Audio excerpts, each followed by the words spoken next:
Mr. Speaker, we owe the non-Paris Club another 3.8 billion, which we have not paid. Mr. Speaker, even the IMF and the World Bank we had borrowed money from, we owe them 8.8 billion, which we have not paid.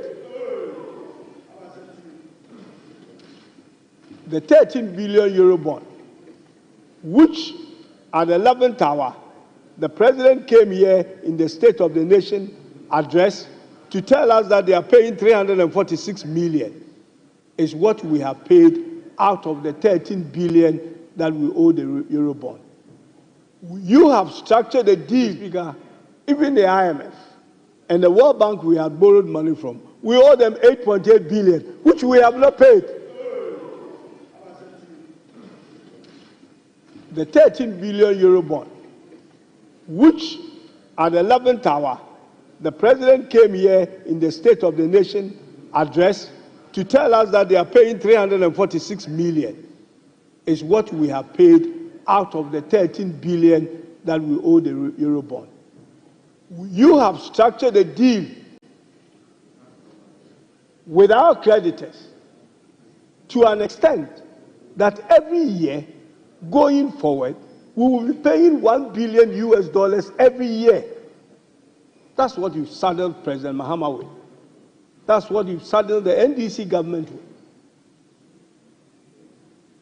Yet, you have found your voices again, just in less than 2 months. You have wrecked this economy. In 2 months, you found your voices again, and you are criticizing a 2-month-old government that is to solve an 8-year-old mess.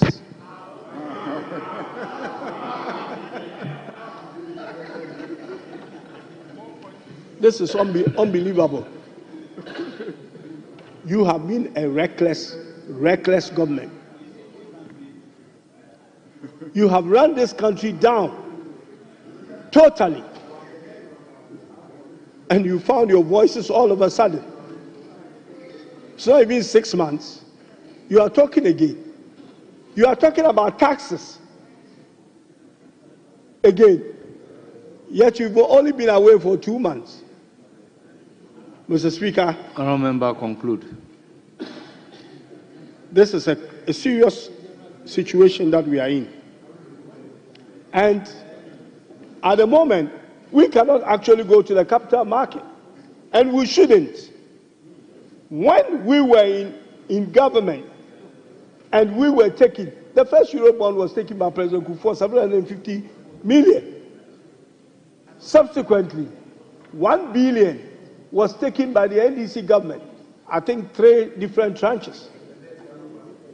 Now, what did you do? You came into office and you started with 3 billion euro bond. What NDC government would have taken in 3 years? Have you forgotten that President Kufuor 750 was paid by the NDC government by putting money in a sink fund to do that? You have saddled this country with money. And I will beg you not to be talking about debt. It was rich from President Nana Akufo-Addo on his State of the Nation, the last one. Quite laughable that we should make sure we don't default.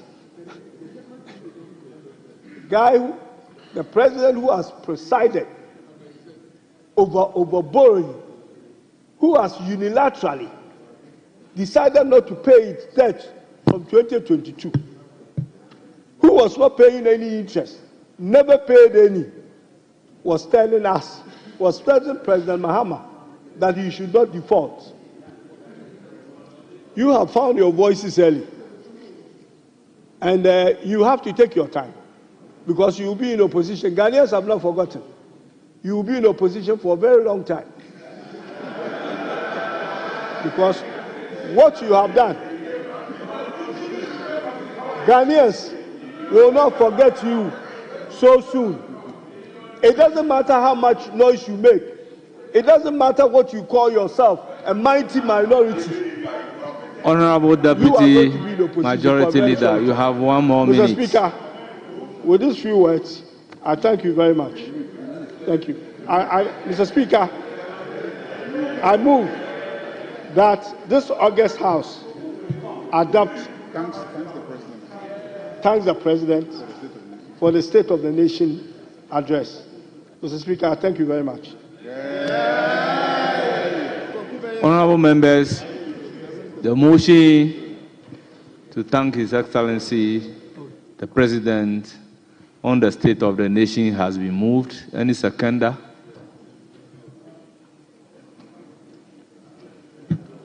Thank you, Mr. Speaker. Mr. Speaker, I hope my honorable friend he remembered the song Koku Frimpong or the Asembaba. I hope you remember that song very well. We had a very beautiful morning, and Koku Frimpong has decided to bring trouble into this house. So you listen. Koku cricket. Ricket there. Mr. Speaker, I rise to second the motion ably moved by my friend from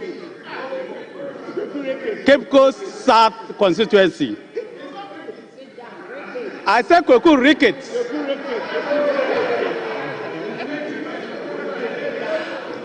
Mr. Speaker. Honorable Dominic Nittywood. The name is George Kweku Ricket Hagan. Ricket is the same. Well, Mr. Speaker, I thank you for the correction, but nothing takes away from the fact that he should remember the song Koku Frimpong or the Asembaba. Mr. President, Mr. Speaker, I am very shocked about the supposed harsh words that he is attempting to place on the last 8 years on the managers of the economy and the country.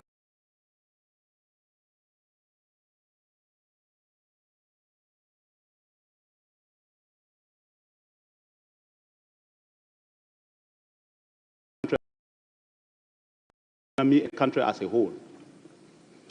If these words that he has spoken are that harsh, and he believes that this is a true judgment, I want to give him just about 4 or 5 or even 6 items for you to compare. If you describe the 2017 to 2024 this harshly, what would you describe 2009 to 2016 economy? Because, Mr. Speaker, the MPP record of economic growth under Akufo-Addo is higher than what we came to meet under Mahama. Mr. Speaker, the record of per capita income is higher than what we came to meet. Mr. Speaker, the record of agricultural growth is higher than what we came to meet. Mr. Speaker, the record of industrial growth under MPP Akufo-Addo is higher than what you came to meet. Mr. Speaker, the record of job creation is higher than what you came to meet. It's higher. Ours is higher than what we met. Mr. Speaker, the record of fiscal deficit is higher than yours. The record on primary balance, and my sister will expatiate, is higher than yours. The record on trade balance is higher than yours. In fact, the record on current account balance is higher than yours.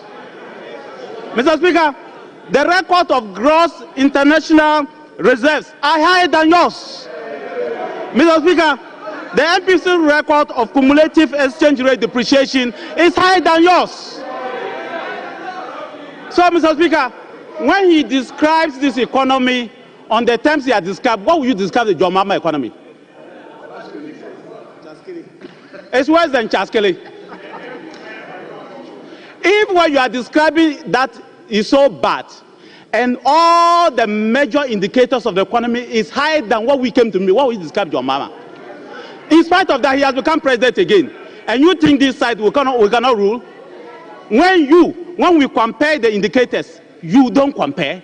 But Mr. Speaker, I read from the president when he says, I have not come here to lament the state of our country.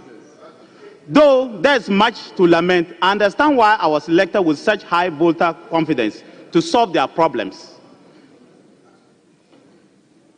That's what the president said, that it is not his style to lament and to shift blame. But unfortunately, 80% of the speech was to lament and to speak blames. But Mr. President, Mr. Speaker, I have a message from the ordinary man on the street. The ordinary man on the street says that, Mr. President Mahama, please note that complaining and campaigning is over. We are in solution time now. Ghana finished reading the Book of Lamentations on the 7th of December, 2024, by voting for you to solve the country's problems. We did not vote for you to come and complain. Kindly focus on implementing all the solutions you promised in your manifesto. You cannot shift our minds from this. We are fed up with the complaints. You made us believe you can solve Ghana's problems, and we voted for you. Your complaints are too much. If you cannot use the power we have given you to solve the problems, you complain about, let us know, Mr. President. Mr. President, so Mr. Speaker, to start with, we inherited an economy that was in decline. Check the growth rate of that economy. The banking sector was in distress. Then unquestionable power sector contracts were signed, suddenly as with a debt of over $1.5 billion at that time. 19 of them. We had turbulence in the global economy. Everybody knows. He knows he's an economist and he knows. But still, under Nana Addo Dankwa Akufo-Addo, in 8 years, we created 2.3 million jobs from 2017.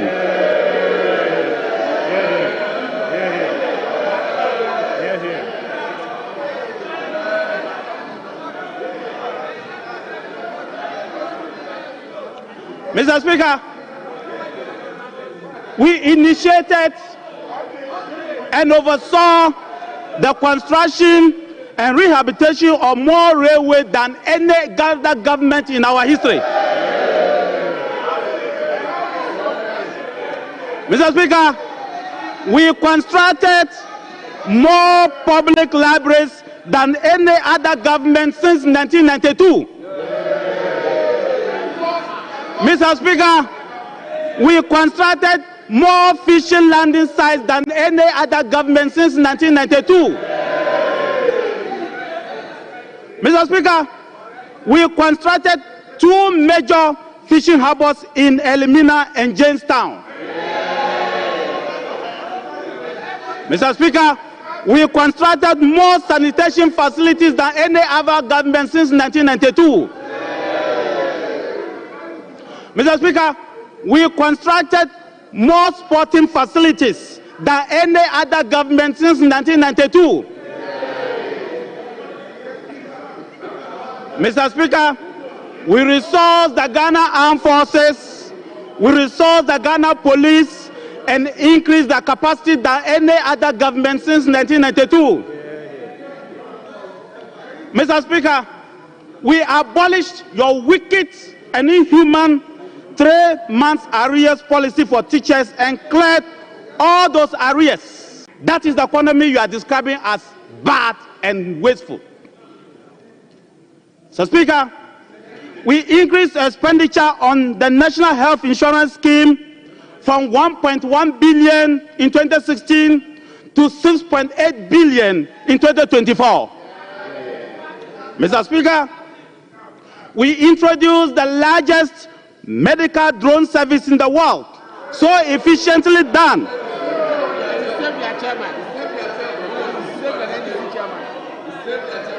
Do you want me to remind you that I saved the life of your chairman? Today, you describe this economy as bad. Measure up to it. Mr. Speaker, we doubled the number of student loan repayments from 30,000 on average per year before its introduction to 58,000 as we stand today. Mr. Speaker, we registered over 18 million people for the Ghana card, a project you blatantly refused and felt it was not important. Today, all tax identification, SNAT, driver licenses, public payroll, criminal records, SIM card are all interlinked to make your life easy.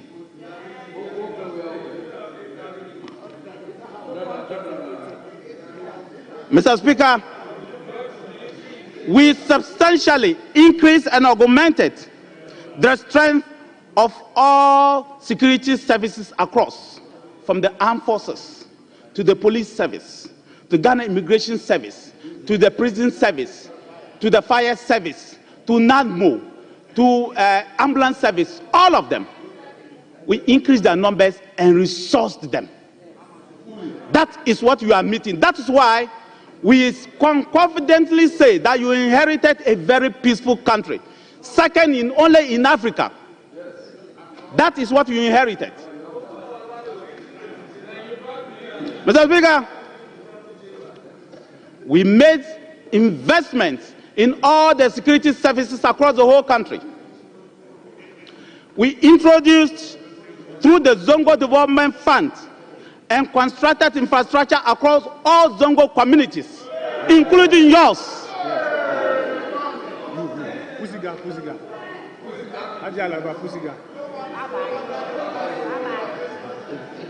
We paid the outstanding pension funds contributions of the public sector workers we inherited. We established 5 greenhouses at the Winya to enhance vegetable contribution. We passed the Right to Information Act. Yes, and implemented it. We passed the Affirmative Action Act, which you just referred today.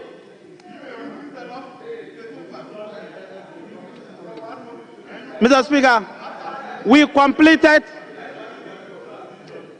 and commissioned phase 2 and 3 of the the first international airport in Kumasi project, involving the construction of a new terminal building capable of handling 1 million passengers yearly, including the car park, apron, and all access roads. Phase 1 of the Sunyani airport rehabilitation, and upgraded and commissioned the Yakubu Tali International Airport in Tamale. But Mr. Speaker, I'll come to address what the honorable member said. But I just want to quote the chairman of the NDC. In 2017, when President Nana Addo Dankwa Akufo-Addo came to this house, and I quote, "Whatever it is, I am not interested in arguing about the statistics of otherwise of statistics. I am not interested in arguing about the correctness or otherwise of statistics. The bottom line is that whatever terms you describe the economy today, you were fully aware of its state before making your promises.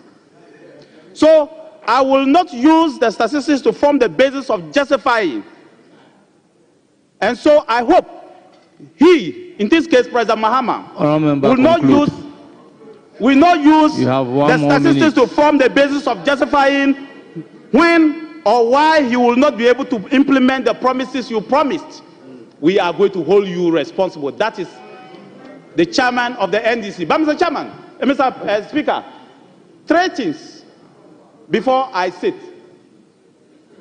First, to the Education Minister, that the GS Director General is overstepping his bounds. Honourable Member, your time is up. I then proceed to give the floor to Honourable Mr. Speaker, thank you very much. Isaac Adongo.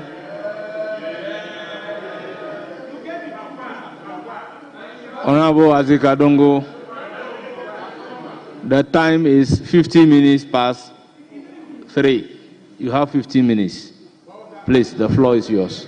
Thank you very much, Mr. Speaker. Mr. Speaker, I rise to contribute to the debate to thank His Excellency the President for delivering a very inspiring message of the nation to Parliament. Of course, my colleague has said it. It's obvious that Kweku Frimpong the Assembly. Mr. Speaker, it is only under this government that when Baomia digitalizes in Samanfo, you digitalize to bring forth ghosts at national service.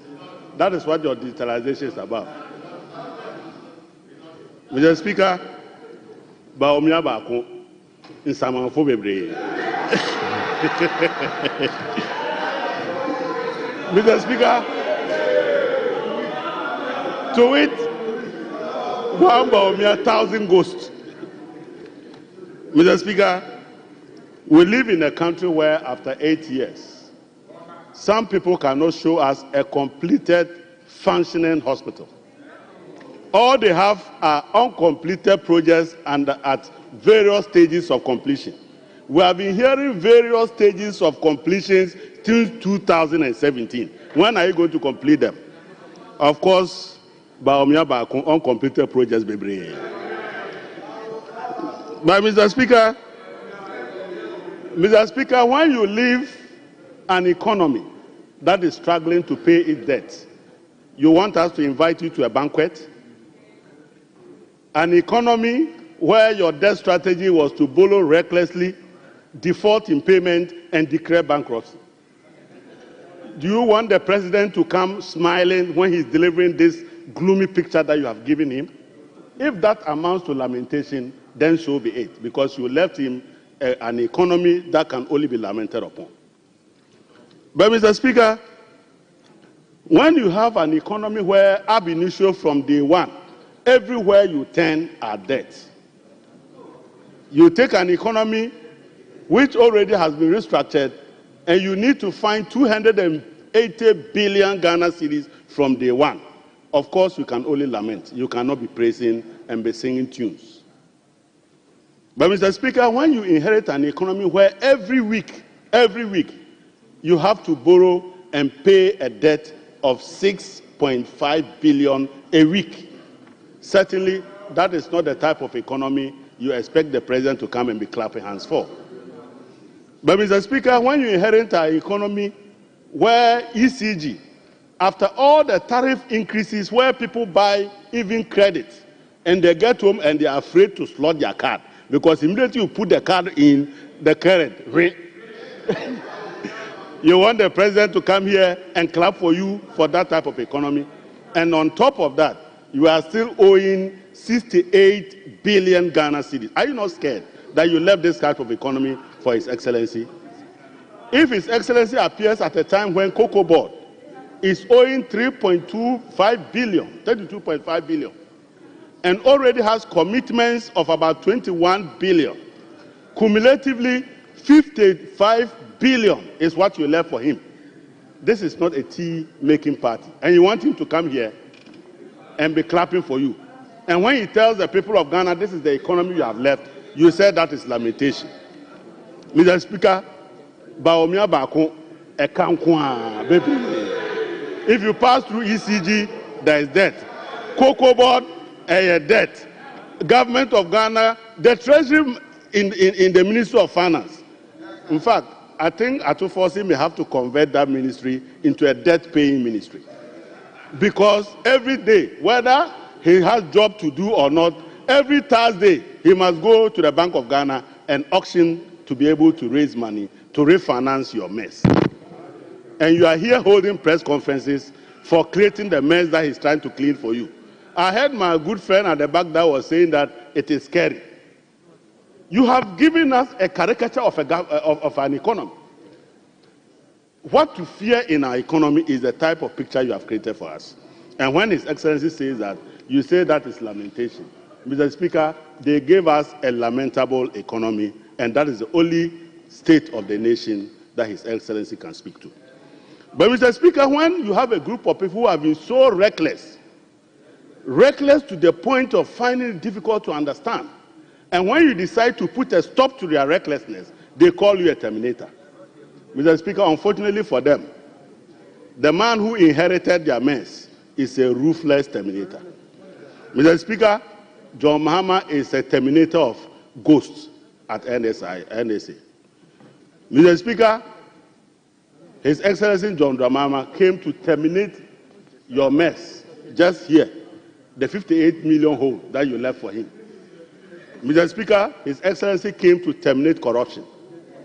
He came to terminate the waste in the economy. He came to terminate the rental of private jet that you were so accustomed to. Mr. Speaker, we have a president who terminated all the wrongs that had occasioned the management of our economy. The destruction and collapse of our banks have been terminated by His Excellency. You should be praising him for terminating the messy economy that you left for him. And we are now on the path to a proper growth that is inclusive and that will create jobs for our people. And you should be praising His Excellency for that foresight. Mr. Speaker, we have a country where our colleagues, they borrow to the extent that every corner where they were giving Isusu loans, they were there. Susu loans, they were interested. In fact, Kojo Pokroma, I remember you were the information minister when you were trying to educate me on what is called samurai bond, panda bond, century bond. Mr. Speaker, these are the people. They were experts in bonds. When you ask Kojo, he said, oh, this is samurai bond, it is in Japan. They knew every corner where they were giving loans. Panda bond. Kojo, are they still giving the panda bonds? They said something was called century. Mr. Speaker, there was actually a bond called century bond. Century bond.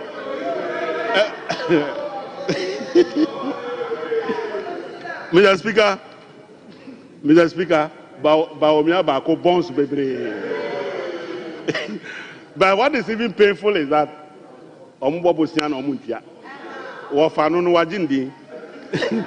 they don't pay. Theirs is Takashi debt management record.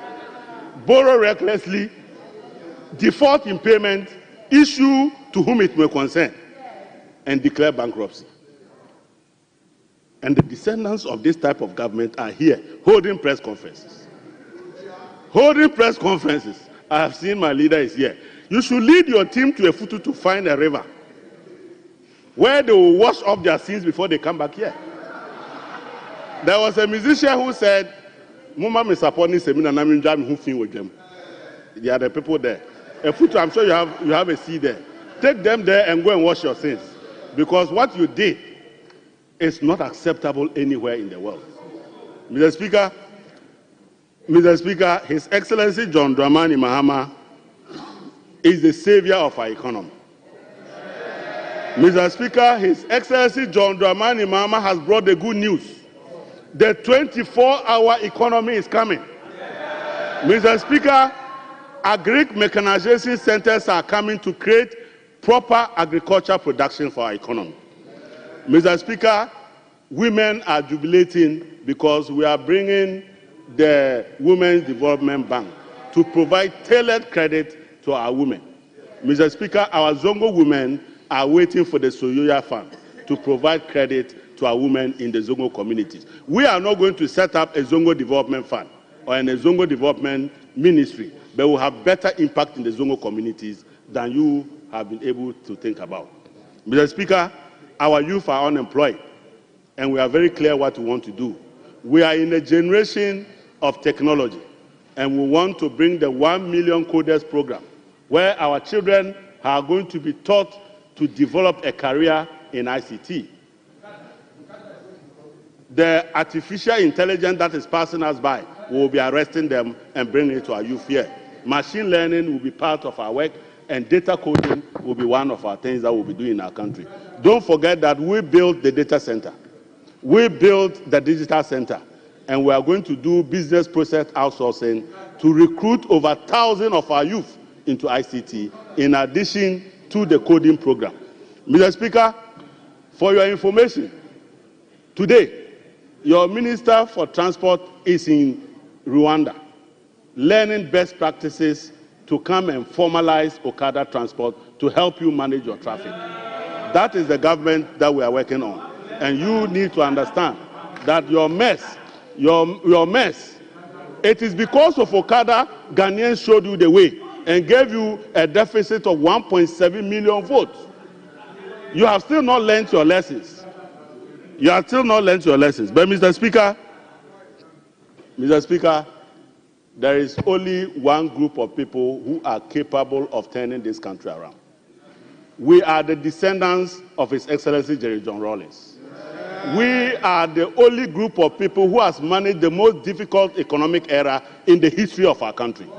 In 1983, when Ghanaians arrived here from Nigeria and we couldn't even find food to eat, the descendants of the NDC, Jerry John Rawlings, fixed the mess and we turned this country around. And we will do just that now. And we will make sure by the time His Excellency John Dramani Mahama leaves office, it will be very clear to you that it is not how long you stay in power, but it's the impact you make once you're in power. And that he will do what you couldn't do in 8 years, he will do it in 4 years and even more. And that is what we are focused on delivering to the people of Ghana. Mr. Speaker, we are beginning to build the next generation of leaders for our country. Just look around the ministers we have appointed. You can see our focus on youth and our focus on women. And the aim is to build the next generation of leaders, not just for the NDC, but for our country. And that if you are a young man and you want to aspire for the future, the best place to come is the NDC, because NDC gives opportunities to the youth. It is only in NDC that people like Sami Jefi will be given very huge appointments. It is only in NDC that Basentale will be leading the youth of our country. It is only in NDC that Opariado would be a minister, a cabinet minister. Mr. Speaker, a minister is a cabinet, a minister. The important thing is that when you were in government, Kojo was about the youngest man in your government. Kojo, come to this side, because we will give you more opportunities as the National Democratic Congress. Mr. Speaker, at this point in time, it is safe to say that when His Excellency John Dramani Mahama appeared in this house, a new dawn had fallen on our country. We had moved away from the kind of economic management that was based on sloganeering. We will digitalize. Today, can you show me your digital blueprint after 8 years? Where is your digital blueprint? Your digitalization was in the head of one man roaming around. What if a car crashes his head? That is the kind of digitalization you were running. Mr. Speaker, we were in a country where, Mr. Speaker, we are in a country where Ghana card actually captures the data of a human being. And when the human being himself appears, they say, where is your Ghana card? What type of digitalization is that? That you digitalize, take my biodata on a card, and when I appear, I'm not important, but the card that is lying at home is important. Go to your bank today and not carry your Ghana card. We will make sure that there is proper digitalization, so that when you appear at the bank, you can access your digital data and be processed, and that is digitalization. That is going to be spearheaded by a blueprint that will inform our actions on digitalization. Not a walk-alone digitalization in the head of one man called Dr. Mahmoud Bawumia. Thank you very much, Mr. Speaker. It's now the turn of Honorable Richard Acheampong.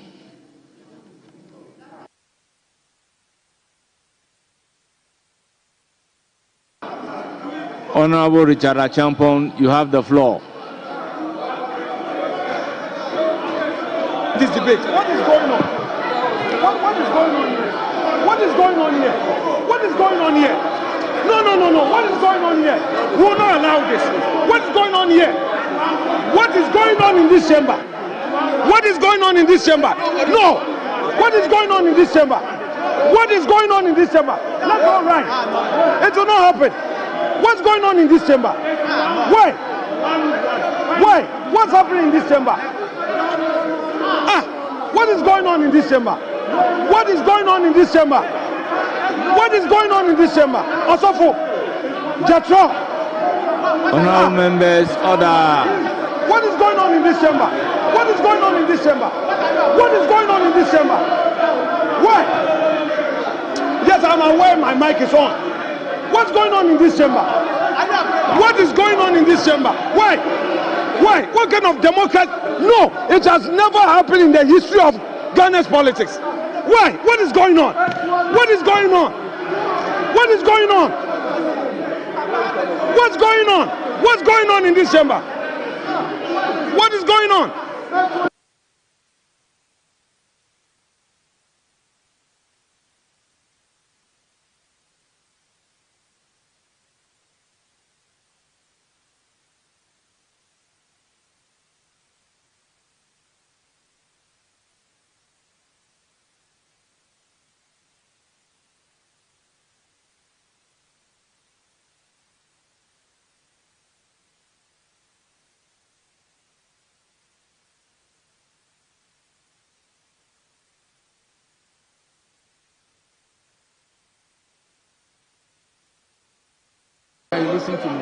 Let me listen to Honorable Minority Leader.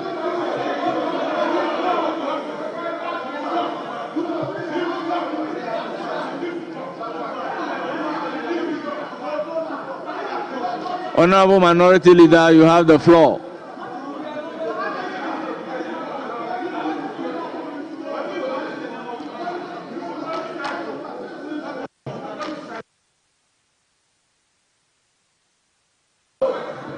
Honorable members, will you listen to your leader?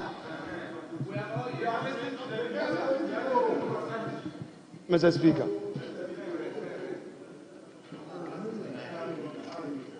we have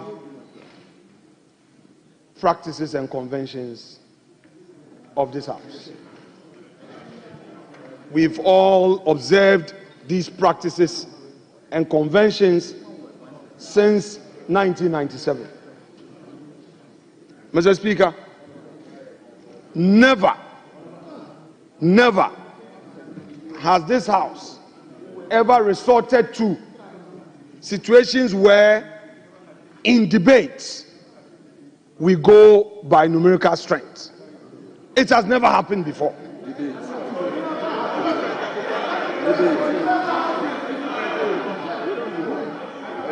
Mr. Speaker,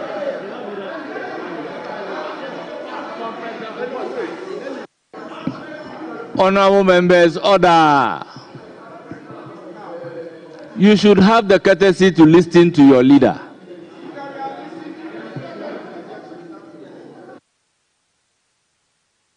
Mr. Speaker,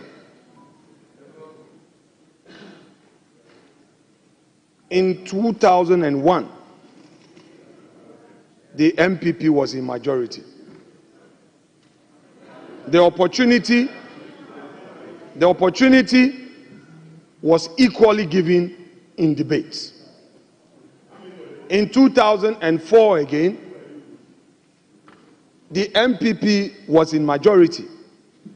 Opportunity was given equally for debate. In 2009, the NDC was in majority. Opportunity was given for members to equally share the platform for debate. 2013, the NDC was in majority. Again, the platform gave equal opportunity for members on both sides to have a debate equally.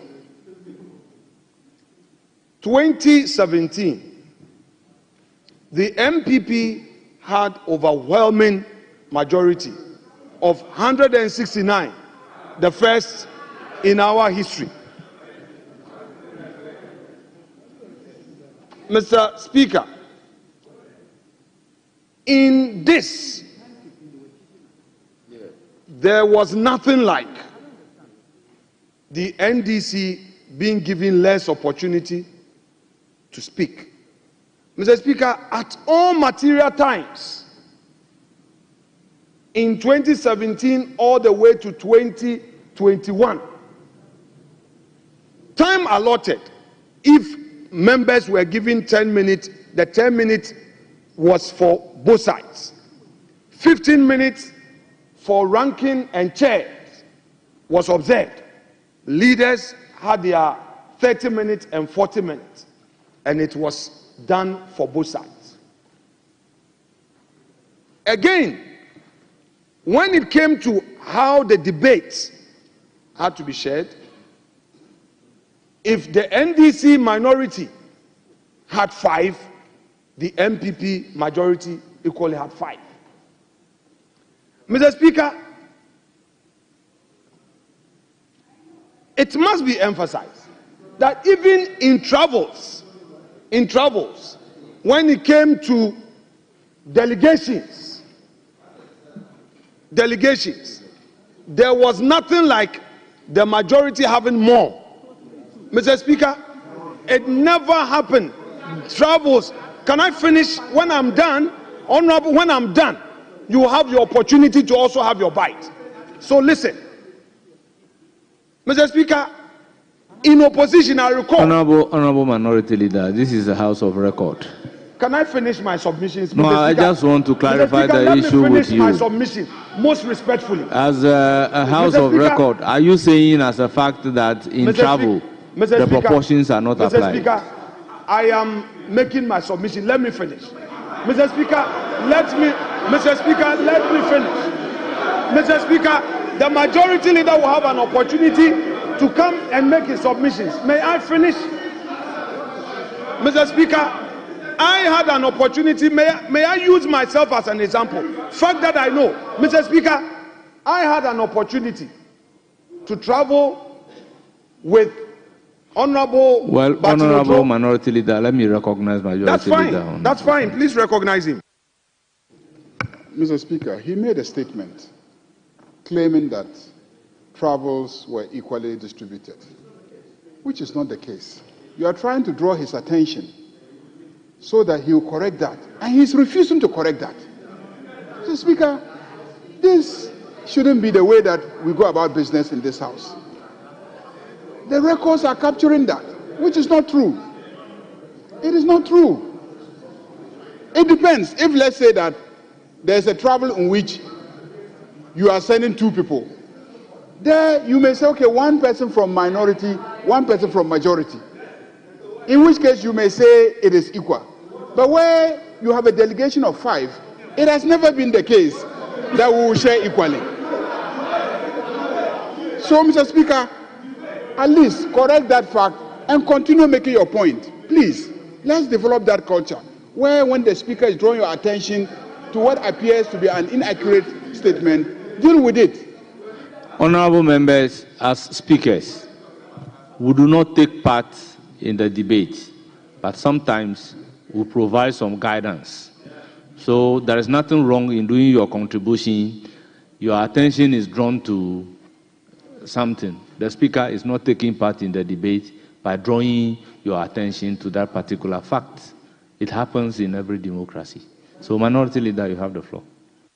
Thank you. I appreciate the opportunity. Mr. Speaker, between 2013 and 2017, I was in this house. The opportunities that I had from the minority caucus for travels, the delegation was equal. We were in minority.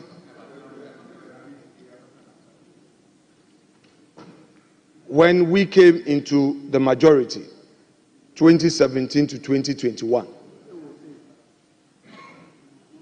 the opportunities that I had to travel on delegation, again, I saw equal numbers. Mr. Speaker, between 2021 and 2025 January, the 8th Parliament, on all occasions of travels, there were equal numbers.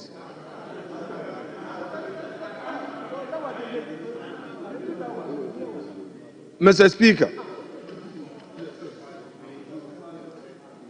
and in making this submission, I invite Hansard to refer to all records of my official travel in this house, which travels Hansard would confirm that per the administrative records, these were equal opportunity given for members to travel. That is just by the way. Now let's come to debates. Mr. Speaker, it has never been the practice of this house that when it comes to debates based on numerical strength, the minority will have less time, and to worsen the case, the minority is even given less opportunity in terms of numbers, all because the majority has more. Mr. Speaker, I have had cause to draw the attention of my colleagues in the majority that only yesterday we were to the right of Mr. Speaker. Mr. Speaker, I recall all the concerns that the minority then raised, and we had to bend over to ensure that they were heard. Mr. Speaker, this precedent that is being set, Mr. Speaker, let us be careful. Mr. Speaker, the last time the majority leader, when he was presenting the business statement and brought this matter up, he said that, the public is getting a certain impression that we are overshadowing them. Those were his words. The majority leader, I'm not misquoted, the man is right here. He said that because of the equal numbers that we share in debates, the public is getting a certain impression that we are overshadowing them. Hansard is there. Mr. Speaker. Honorable Mr. Minority Speaker, Leader, the Majority Leader is on his feet. So very well, you can, Mr. Speaker, it is his bona fide. Recognize him. I'll come back. Mr. Speaker, the point I made on Friday was that when you have 188 people sharing equal time with 88 people, 88 people,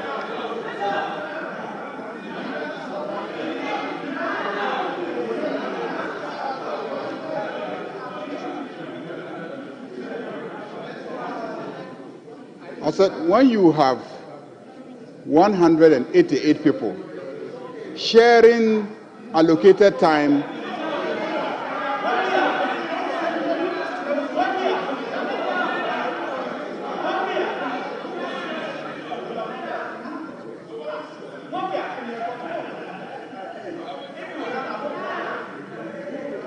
when you have the floor. 188 people sharing time equally with 88 people, what you do is that you give more opportunity to the 88 people, is that okay, than the 188. That was the point I made, to the extent that because your side gets to speak more often than my side, one of your former ministers went on television and said that the people on this side don't know how to debate, they don't participate in debate because you get more frequent opportunities than the people on this side. That's the point I made. That's the point I made that day.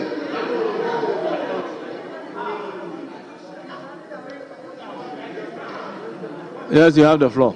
Continue.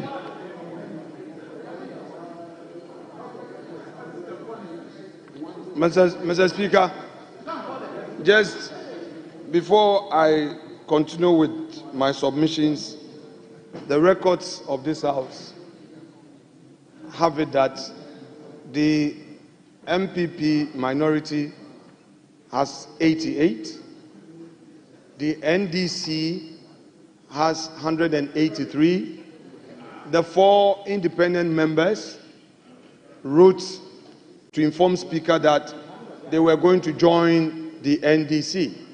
Therefore, the majority is made up of 187 members, not 188, for the record. Mr. Speaker, I decided to listen quietly so that I do the correction without rising on a point of order. And I want the majority leader to oblige me. Mr. Speaker, they are trying to set a bad precedent, which bad precedent will bring chaos to this House. Which bad precedent will crucify democracy. Mr. Speaker, we have human rights activists on the majority side. The lead human rights activist is the majority leader. Mr. Speaker, why are they trying to, as it were, go against the promises of our Constitution? Equal opportunity. Equal opportunity. Equal opportunity. Mr. Speaker, is guaranteed. Mr. Speaker, we will not. Mr. Speaker, we will not. I repeat, we will not accept, allow the majority to use its numbers to intimidate us. Mr. Speaker, they should know that they are not going to be in this majority forever. Today, the Minister of Education, Haruna Idrisu, is in this House, and his side is proposing this. Hey, Haruna. Hey, Haruna. Hey, Haruna. And Mr. Speaker, Honorable Mahama Yariga, who was the de facto legal advisor to the Atuforcing leadership, is today saying that if he gets 3, we should get 1. It won't happen today, it won't happen tomorrow. Mr. Speaker, this is coming from a Harvard scholar. Mr. Speaker, this is coming from the Harvard scholar. Honorable Minority Leader, I think you've made your points. Mr. Speaker, I'm not conclude. Done. Mr. Speaker, I'm not done with respect. I'm not done with respect. You've made your points. It's very clear. Mr. Speaker, yes, I will land. May you conclude. Mr. Speaker, yes. Asha. Yes. Mr. Speaker, the last time when this matter came up, the second deputy speaker, who was in the chair, made it clear that Mr. Speaker himself, when the matter came up for discussion, opposed to this arrangement, and I said that we should go to Mr. Speaker for a discussion on this matter. The second deputy speaker rejected this proposal. We therefore, Mr. Speaker, accepted, approved the business committee report without that item. So this is not a matter that we have agreed to. Mr. Speaker, it is a way they want to use to run away from their own SONA. We are ready to debate the SONA. If they don't want us to debate the SONA, they should say so. If you cannot stand the heat of the minority, you can walk out. Walk out is part of parliamentary practice. You should walk out. You can go out. Today you say you have majority. Look at your seat. Look at all the empty seats. You are even less than 70. You are 64. You claim that you are majority, 64. 187, you only bring 64 for an important day like this. Absent majority. Absentee majority members. Where are they? Count. Empty seat all over. Empty seat. Empty seat. Then you want to use the empty seat to intimidate us. We will not allow you. It won't happen today. It won't happen tomorrow. We will resist you. Mr. Speaker, please rule on this matter. Stop them. It is our turn to debate. We are ready. Honorable Abna Osei Asari is ready. She is our next to debate. Allow her to debate. You are not calling another person from the outside. I submit. Honorable Majority Leader. Accept that you are right. Mr. Speaker, last Friday morning, the Business Committee met, and our own standing order says one of the responsibilities of the Business Committee is to allot time for debate. And we agreed that we were going to debate for 4 days. 4 days. And for each of the days, there will be 10 contributors. So if you multiply 4 by 10, that will be 40. This side of the House, represented at the committee meeting by 4 members, proposed that we should share the time equally. They will take 20 and this side will take 20. So each day, 5 people on this side and 5 people on our side. And our side said no. We cannot allot the time equally because we are not equal. We are not equal. Mr. Speaker,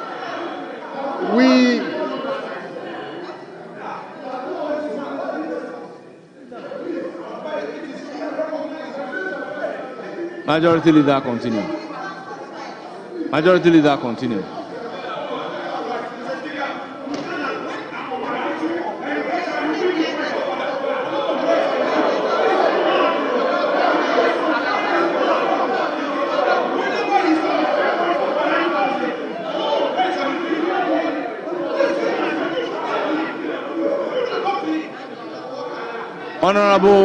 Honorable Minority Leader, with all due respect, he is making allusion to matters that happen at Business Committee. I am mindful of giving the floor to the Majority Whip to also speak on the matter, to the Minority Whip to also speak on the matter, so that he can have the opportunity to make his view heard as to the matters at the Business Committee. That is what I intend to do.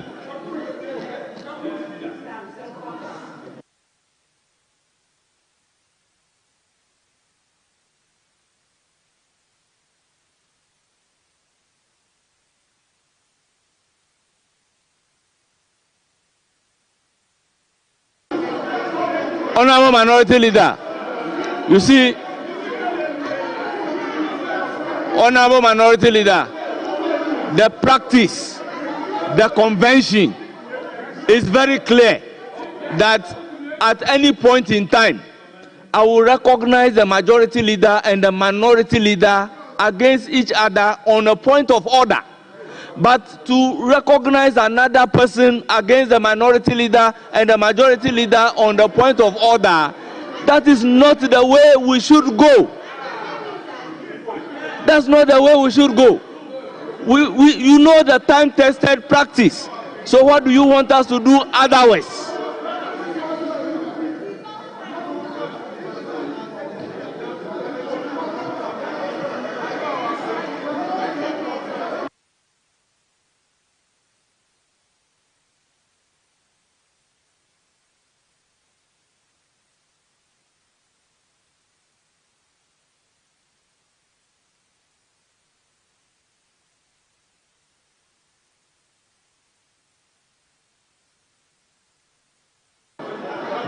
Honorable members.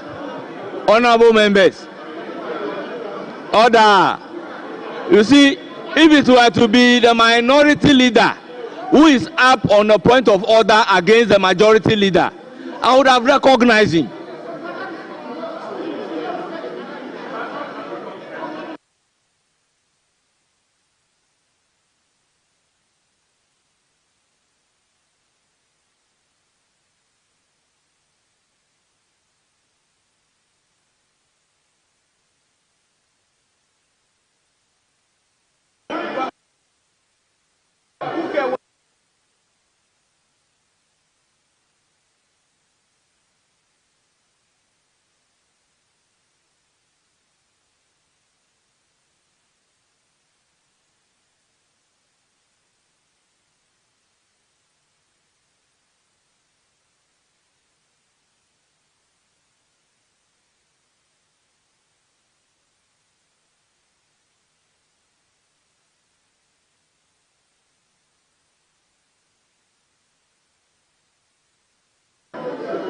Honorable Minority Leader, what you are telling me to do now will be to the effect that what your side is requesting me to do will be to the effect that any time at all, you as the minority leader, you are on your feet.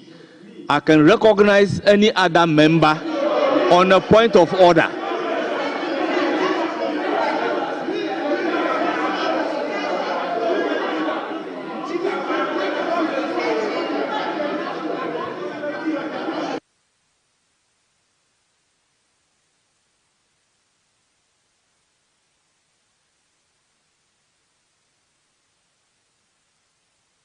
Minority Leader, I will give you the floor. Yeah, Mr. Speaker. Mr. Speaker, the practice has always been that leadership, when any of the five, there is a point of order, a member in leadership can rise. Mr. Speaker, you sitting in as Speaker, Mr. Speaker, check the records. The Fiamapo is the chief whip. Mr. Speaker, can I finish? The absence of Mr. Speaker, can I finish? The majority Mr. leader. Speaker, can I finish? The problem is that you also don't listen to us. I have had several occasions where Rickett will be seated. Rickett will be seated. And the Fiamapo will rise on the point of order against me, and I will resume my seat.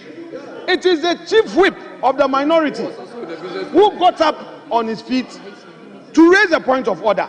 In fact, Mr. Speaker, I will bring you Hansard, where the majority leader was seated right here, yet the Fiamapo rose on a point of order against me. The Hansard is there, where you were presiding. Mr. Speaker, let us get the precedent clear. The minority chief whip was on his feet on a point of order. When I was making my submission, the majority leader stood up on 3 occasions against me on a point of order. He was at the business committee meeting. At least recognize him. He's a chief whip in leadership. I'm not saying that any other member outside. I'm not saying so. So please, kindly recognize him with all due respect. Minority Leader, if it is matters emanating from the business committee, allow the majority leader to land, and I will give the floor to the Mr. minority chief whip. You never, this point of order, you never allowed me to finish my point. Mr. Speaker, let us not treat ourselves this way. What is happening is dangerous for democracy. It is dangerous. It is dangerous, Mr. Speaker. It is dangerous. Allow him to make his point of order submission. If he finishes and you think that it is not well situated, you can rule him out. But please allow him. Mr. Speaker, allow him. I'm pleading with you. Please allow him. Minority Chief Whip, strictly on point of order under Order 122. Speaker, the majority leader was misleading the House. First of all, please, the business committee, he came late. Before he arrived, we had come to some good agreement. First, we had agreed on a number of people who should speak before he came. We had agreed that 5 apiece, 5 on our side, 5 on their side.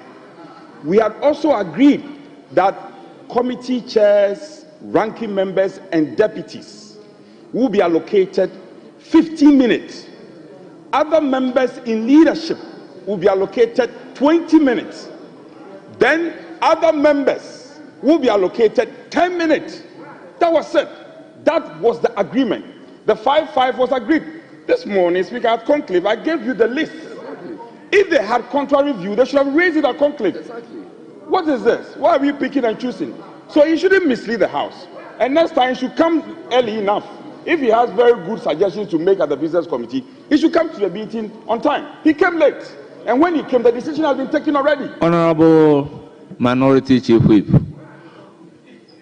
what was the decision contained in the business statement adopted on Friday? Speaker, you have asked me a question. Can I answer? Can I answer? Yes. So, the second deputy who presided,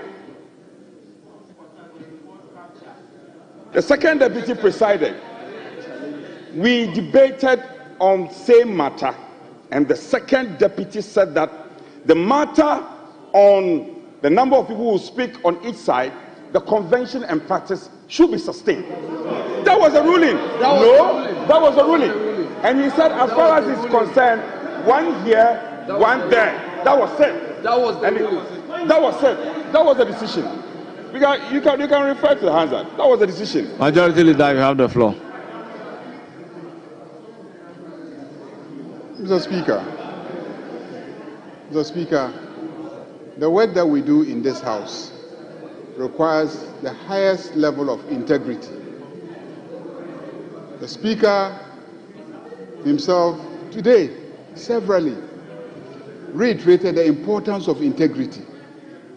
Mr. Speaker, I arrived at the Business Committee meeting late. And then when they indicated that they had agreed that they would present 5 people and we will present 5 people, I objected. I said, no, this is not possible. There and then, my chief whip then said, it is as if leader was here. When you made this proposal, I objected, but you overpowered me. You see, my leader has come and he has repeated the same position. Those are the facts. He knows. I won't lie. Mr. Speaker, I won't lie. Order.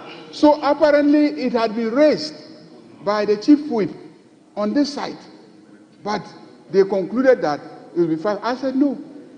I said I will not accept it because you cannot be 88 and then we will be 187 and we will share the same equally with you. I refused. So we debated and debated and debated. We could not arrive at a consensus. Because we could not arrive at a consensus, we said that the matter should be put to a vote. The matter was put to a vote, and they said they didn't want to vote, and they were objecting to the decision. I said the standing orders say decision should be by voting. So if you vote, vote. If you won't vote, then you are abstaining. And they said they were not abstaining. I said, you are not abstaining, you are not voting. What kind of position is that? So we voted and we recorded the votes, and the vote was that 7 of us approved the decision to use the population size in the House as a ratio by which we will share contribution. 4 of them said we should record that they were against the decision. We said that means that you are voting against the decision. 7 have voted for, so we have taken the day. We came to this chamber, we reported. We rehearsed the same arguments. The same argument, the arguments that he's repeating here, was rehearsed on Friday here in this chamber.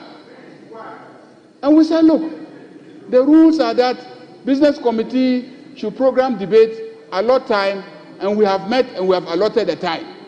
This side will take 68% of the time, and you will take 32% of the time. Then They objected. The vote was the report was adopted. After the adoption of the report, then the speaker made some statements saying that he thinks that vote contribution should be governed by Order 115. And I said, no, that's your opinion. So I insisted that we should state clearly what the conclusion was.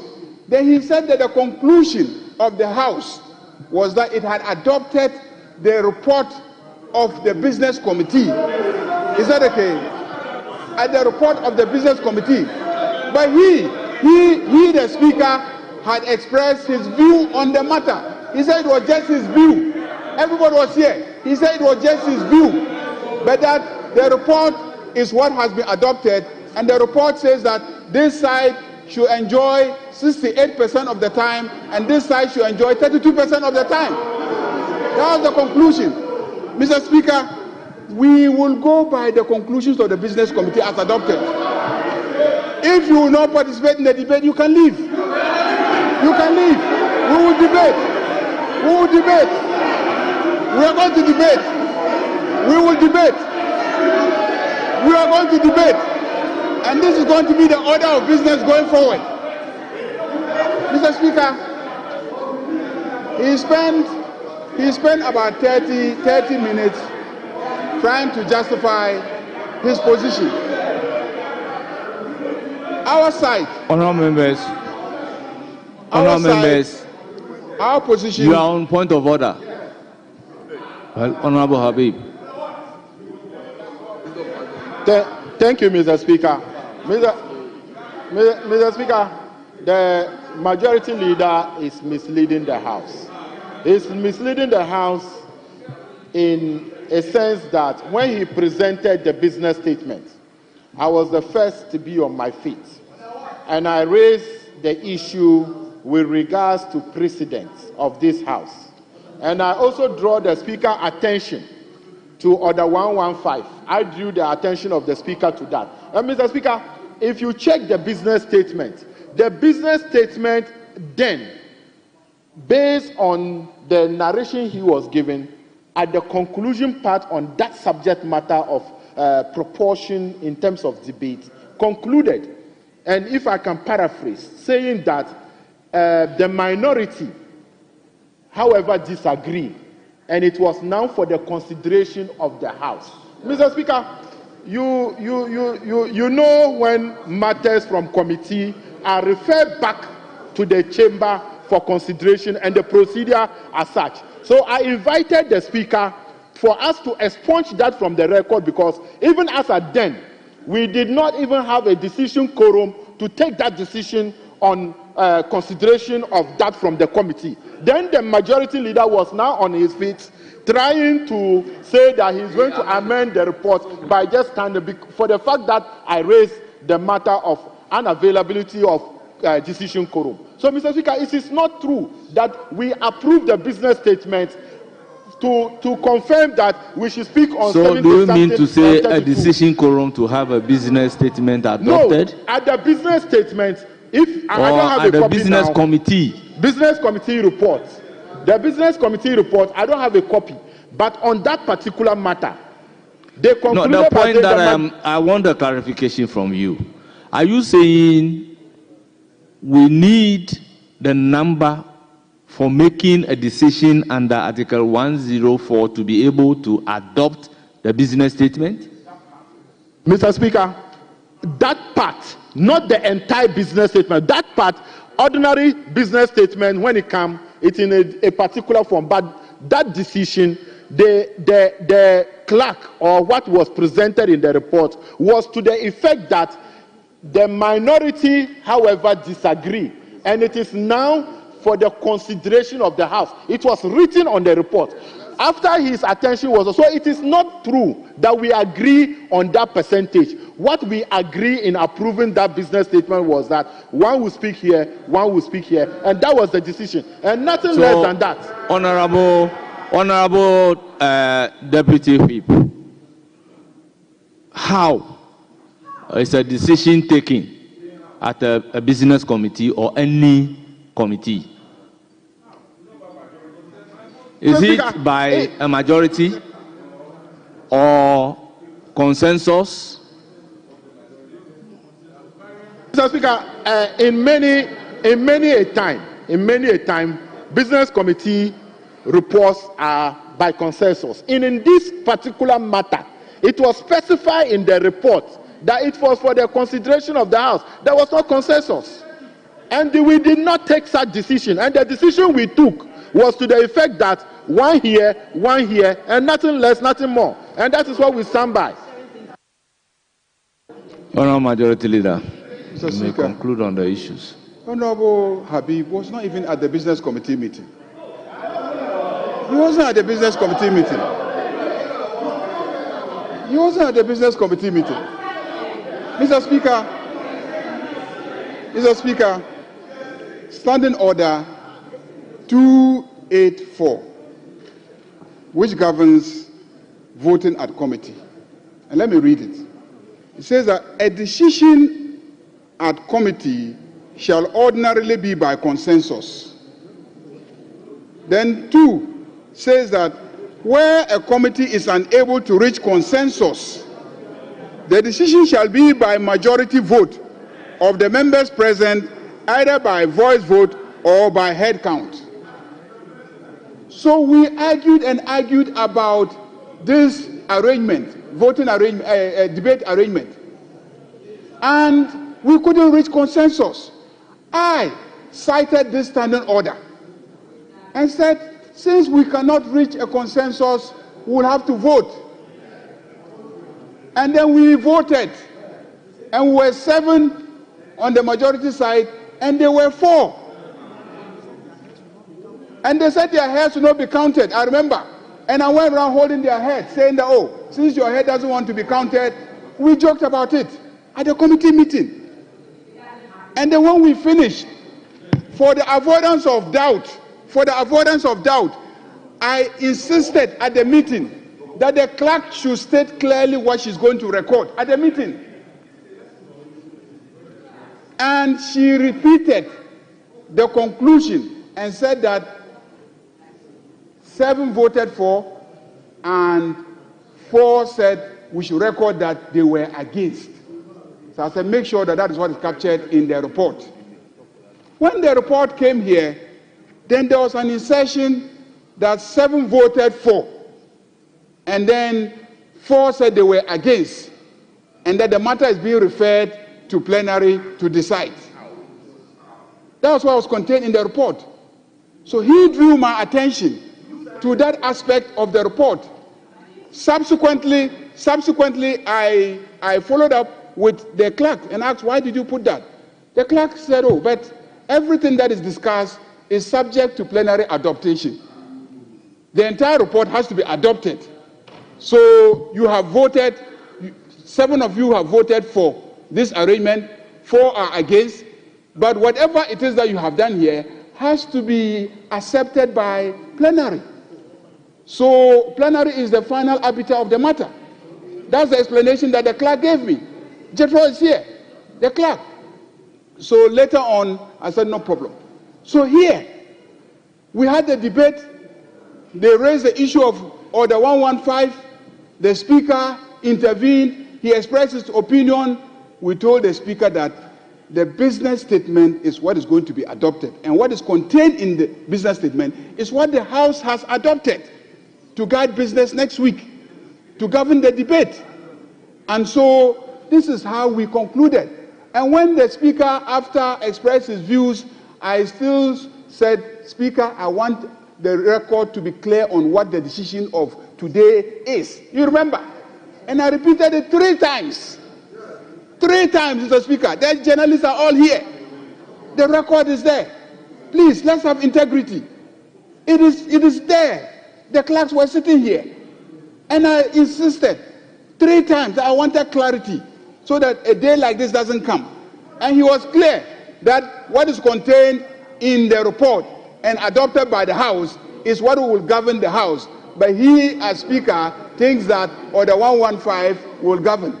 I said, what you think is different. What is in the report is what the House has adopted. That is how come today we are giving you the numbers that we are giving you. Mr. Speaker, that is it. This House is governed by rules. As for what has happened in the past, if some majority slept over their rights, that's up to them. But this majority is saying that it is most unfair that when we have an opportunity to debate, and we are 187, you say we're 187, and you are 88, then we will share the time equally. You take 20, we take 20. I mean, it doesn't reflect the balance in the House. Mr. Speaker, you are talking about rights. Every member of Parliament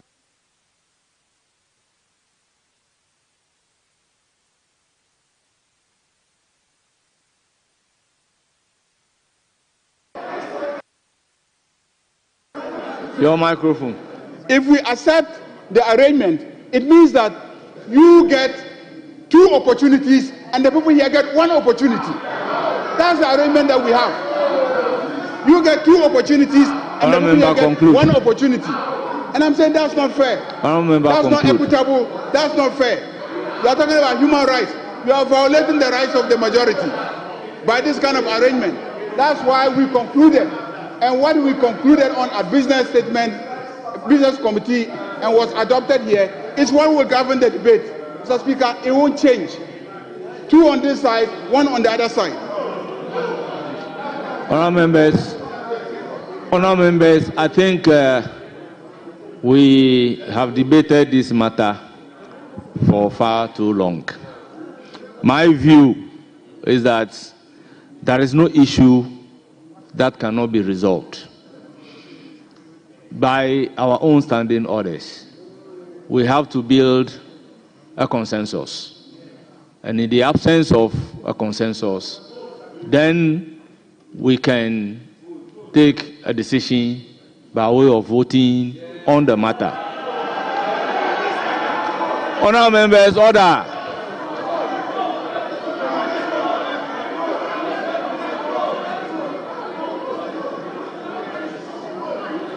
Honourable members, in the submission of the minority leader, he stated clearly the Speaker has his own view on this matter. And the second Deputy Speaker has also expressed his view on the matter. For me, equality is equity. In the circumstances, I will want the leaders to engage and build consensus on this matter. Honourable members, after the exhaustion of that opportunity, when we are not able to build a consensus, then we have no other option than to apply our own rules to address the situation. So, honourable members, I will plead with the majority and the minority leader to further engage and build consensus on this matter. Meanwhile, honourable members, I will plead with you that for the purposes of today, and until the matter is resolved amicably, either by consensus or a decision of the House, we should exhaust the 5-5 for today.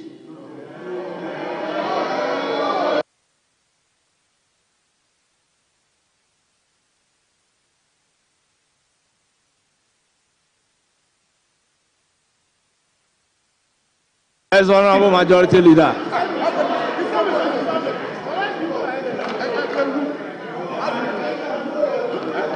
Mr. Speaker, with all due respect,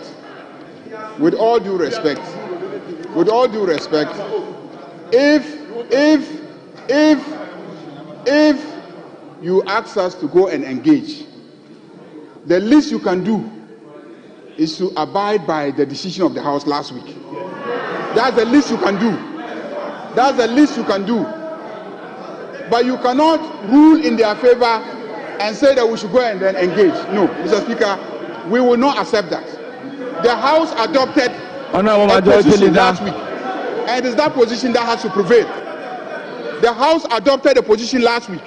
Mr. Speaker, that's most unfair, and I'm registering my protest. I'm registering my protest. The House adopted a position. We adopted a position, and you already called him to contribute to the debate. Honourable Majority, Speaker, I disagree entirely. Honourable Majority Leader, with all due respect, I it is never not will do a this. ruling per se. I never will do this, Mr. Speaker. Yes, I never will do this. Honourable, You will not walk out. If you will not walk out, we will walk out. We will walk out. Mr. Speaker, it won't happen. We will not agree, Mr. Speaker. We will not. We will not agree.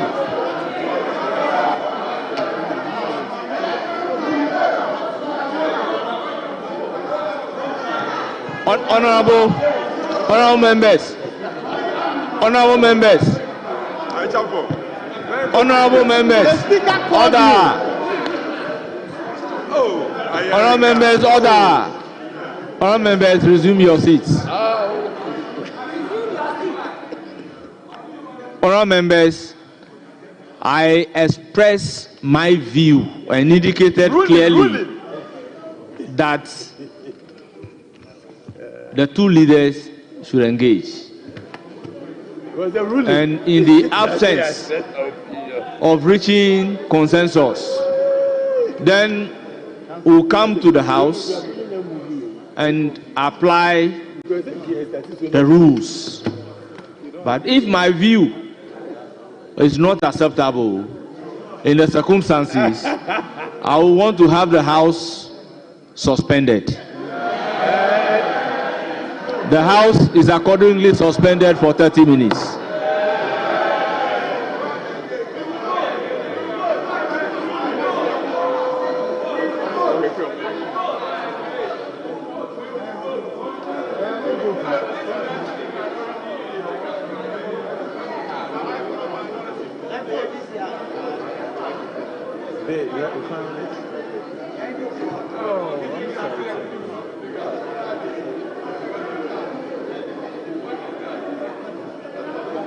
Where was it? Where was it?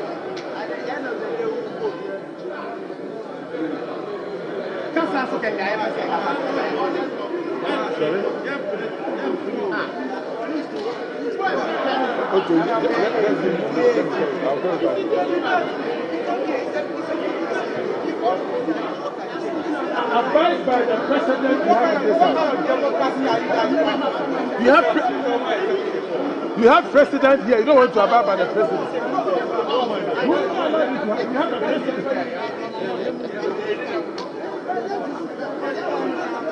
You should be the one to debate. We know go agree. We know go agree.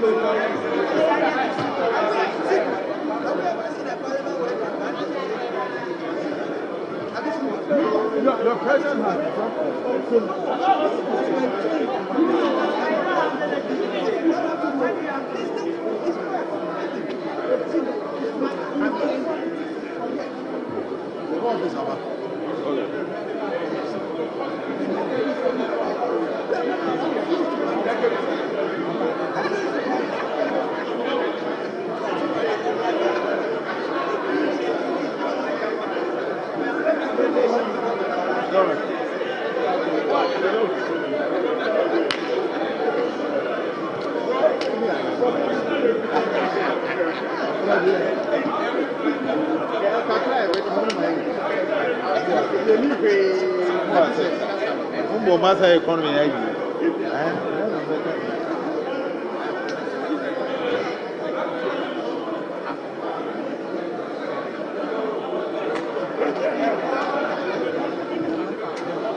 Why do you want to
certainly have.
Things. And I want to assure them that we are going to do exactly that. Okay. What are the two things?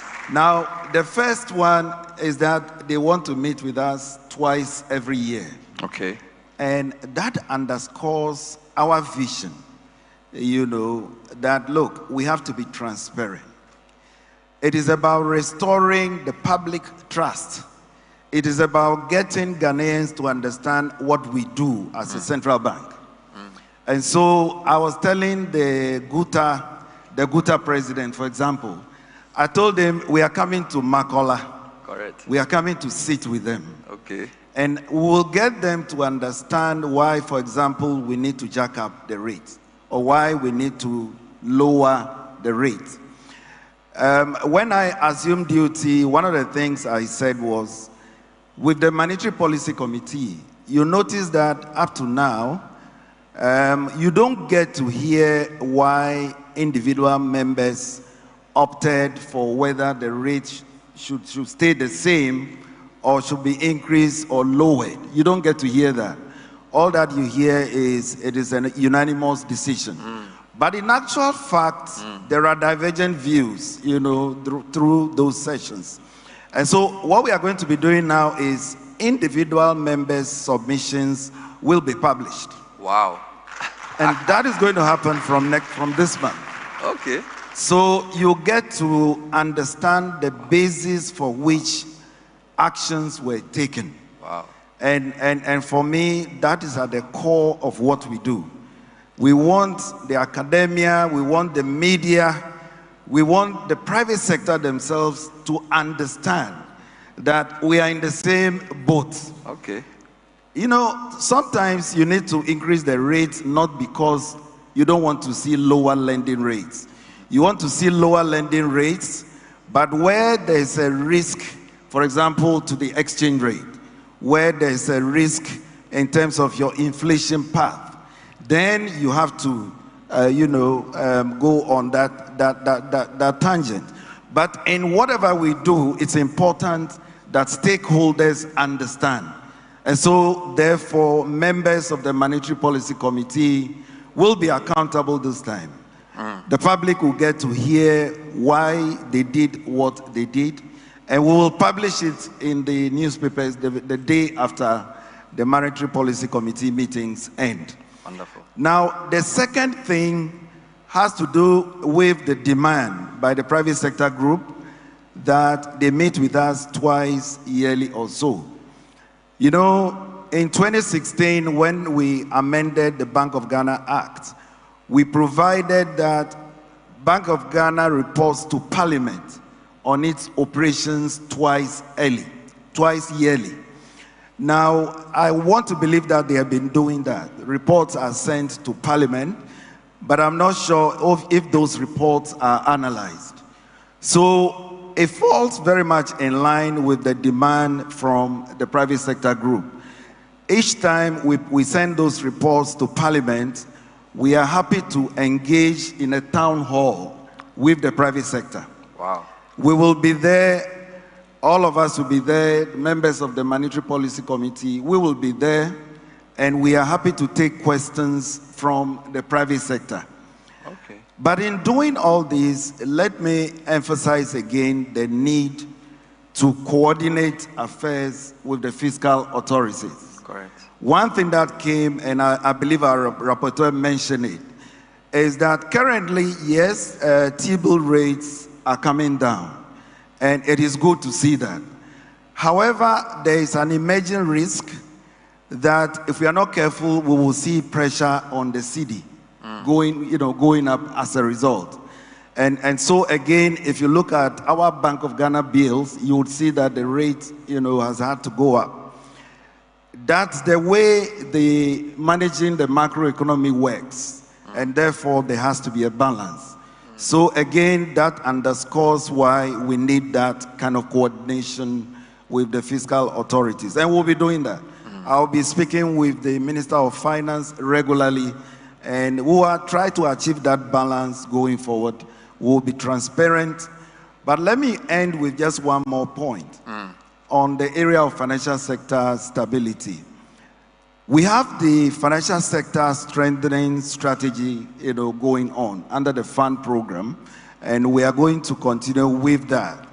However, an elephant in the room has to do with the high levels of NPLs, what we call non-performing loans. To give you the seriousness of that, we have local banks and we have foreign banks. There's a local bank whose NPL is about 81%. What it means is that every 100 Ghana cedis they lend, they are not able to collect 81 cedis back. Another local bank has about 62%. Now, the highest for the foreign banks is about 21%, I guess. So these numbers tell you that we need to address the NPL issue. You cannot blame the banks entirely because a lot of it has to do with the domestic debt exchange, which was as a result of, not as a result of, anything that the banks did. But it's a problem we have to contend with. Because remember, that also explains why lending rates are high. Okay. It is not pleasant to us to see the private sector borrow at such very high levels. And so going forward, we have to find out ways to reduce the high non-performing loans ratios across banks. Okay. And for me, I'm particularly interested in the local banks, okay, especially the government-owned banks. We'll be sitting down with them. We'll be sitting down with the industry association of banks. We started those conversations already. And we believe that if we are able to lower the NPL ratios of banks, if we are able to stabilize the fiscal side of things, we should see lending rates trending down, quickly. We are resolved to achieve that. But as I said, we'll be transparent. Wonderful. If we have to take the difficult decisions, we want the public to understand why we have to take those difficult decisions. Wonderful. We appreciate this. Put your hands together for him. I just wanted a last one. The private sector group under recommendation 7, high cost of production, they suggested that you channel the cash reserve requirement into credit creation for import substitution or export-driven production. Did I quote you right? That is true. So that issue is actually under consideration. Correct. What it is that somewhere last year or so, these differentiated reserve requirements were introduced. I wasn't in office at the time, but I know that it is a huge burden on financial intermediation. More so when banks have to keep the same level of reserve requirements, irrespective of the currency in which the deposit was taken. I can assure you that at the next MPC, we are going to change that. Wow. Because it is causing some distortions in the industry. We will introduce the like for like. Okay. So if the deposit is in US dollar, they maintain the reserve requirements in the in the US dollar. They don't have to change it into cedis. That will be done. Now, when it comes to the differentiated ones, that is the meat of the issue. Now, those balances are not rewarded at the central bank, and that is true. What do we do with it? Should the central bank become a credit administrator? Should we be lending on our own? That is not our mandate. If you ask my own views, and remember we are under an IMF program, so it's not something we can just do on our own. We need to have conversations with the fund, etc. If you ask my own views, what should be done about those balances? I'm sure you've heard about GESA. Yes. The Ghana Incentive Risk-based lending for agriculture. That scheme has a lot of promise. Correct. They basically act like a guarantee fund to facilitate lending, to the agricultural sector. And so if I had my way, I would want to commit part of those funds to augment the guarantee fund for GESA. Because once I do that, I facilitate lending to the agricultural sector. Currently, I have to check what the balance is, but I believe it's over 50 billion Ghana cedis currently. If I can get even 10 billion or 20 billion to augment that guarantee fund, we may be able to increase, lending, private sector lending in terms of agriculture. Wow. So I want to assure you that we are looking at it. Wonderful. We will engage the IMF, we will engage the other authorities. If we are able, if they give us the leeway, we'll look at how we can commit those funds productively. But that said, the banks are better able to deploy those. And so in the medium term, we should be looking at how to return those funds to the banks. And again, in returning those funds to the banks, it has to be in a phased manner. Okay. If you just let all that liquidity into the system, chances are that you'll see the CD, jacking up against the dollar immediately. Okay. So just to say that we are looking at that issue, we are aware of the problem it's causing for the banks. We are looking at the best way of approach, whether to deploy these to productive sectors, whether to give it back to banks, whether to give it to them in a phased manner. That is something we will determine hopefully before the end of this month. You're on a roll. You're on a roll. This one, the Johnson Twasu. Wonderful. Our Greek minister is grinning from ear to ear. You are happy on the guest house point. So he says if he has his way, so may you have your way. Amen. Let me end the session with Dr. Nimoy Thompson. So I suspect you on this because you give a sort of permanency to all of this. Otherwise, it becomes a talk shop because NDPC holds the plan. So 2 points. How heartened are you about what you've heard? And what can we do with all of this to fit into the development plan? That's your question. Okay, thank you very much. Obviously, the complexity of the issues are such that we can't possibly do justice to them in 2 days. So as time goes by, we are going to refine them. You rightly said NDPC is going to play a critical mediating role in getting all these, most if not all the recommendations into the President's coordinated program, whose preparation NDPC leads, into the medium-term development policy framework, which we also lead, and then the annual work plans of all the MDAs that must incorporate these recommendations into the plans, and we must approve them in conjunction with the Ministry of Finance before they can get funding for that. And so we play that critical role in making sure that these recommendations, these lofty recommendations, find expression in policy. But I would like to play the devil's advocate with 2 points, and then I'll make 2 development-oriented points also, so 4 in all. The first one has to do with one of the recommendations that we should have a debt-GDP ratio of 60%. That, of course, is quite common. No one really seems to know where that 60% came from. Some people trace it to the formation of the EU in 1992 that came up. But what's so magical about 60? What about 61 or 59? As I speak now, the debt-GDP ratio, the highest debt-GDP ratio in the world is 255%, and that's Japan. So does that mean that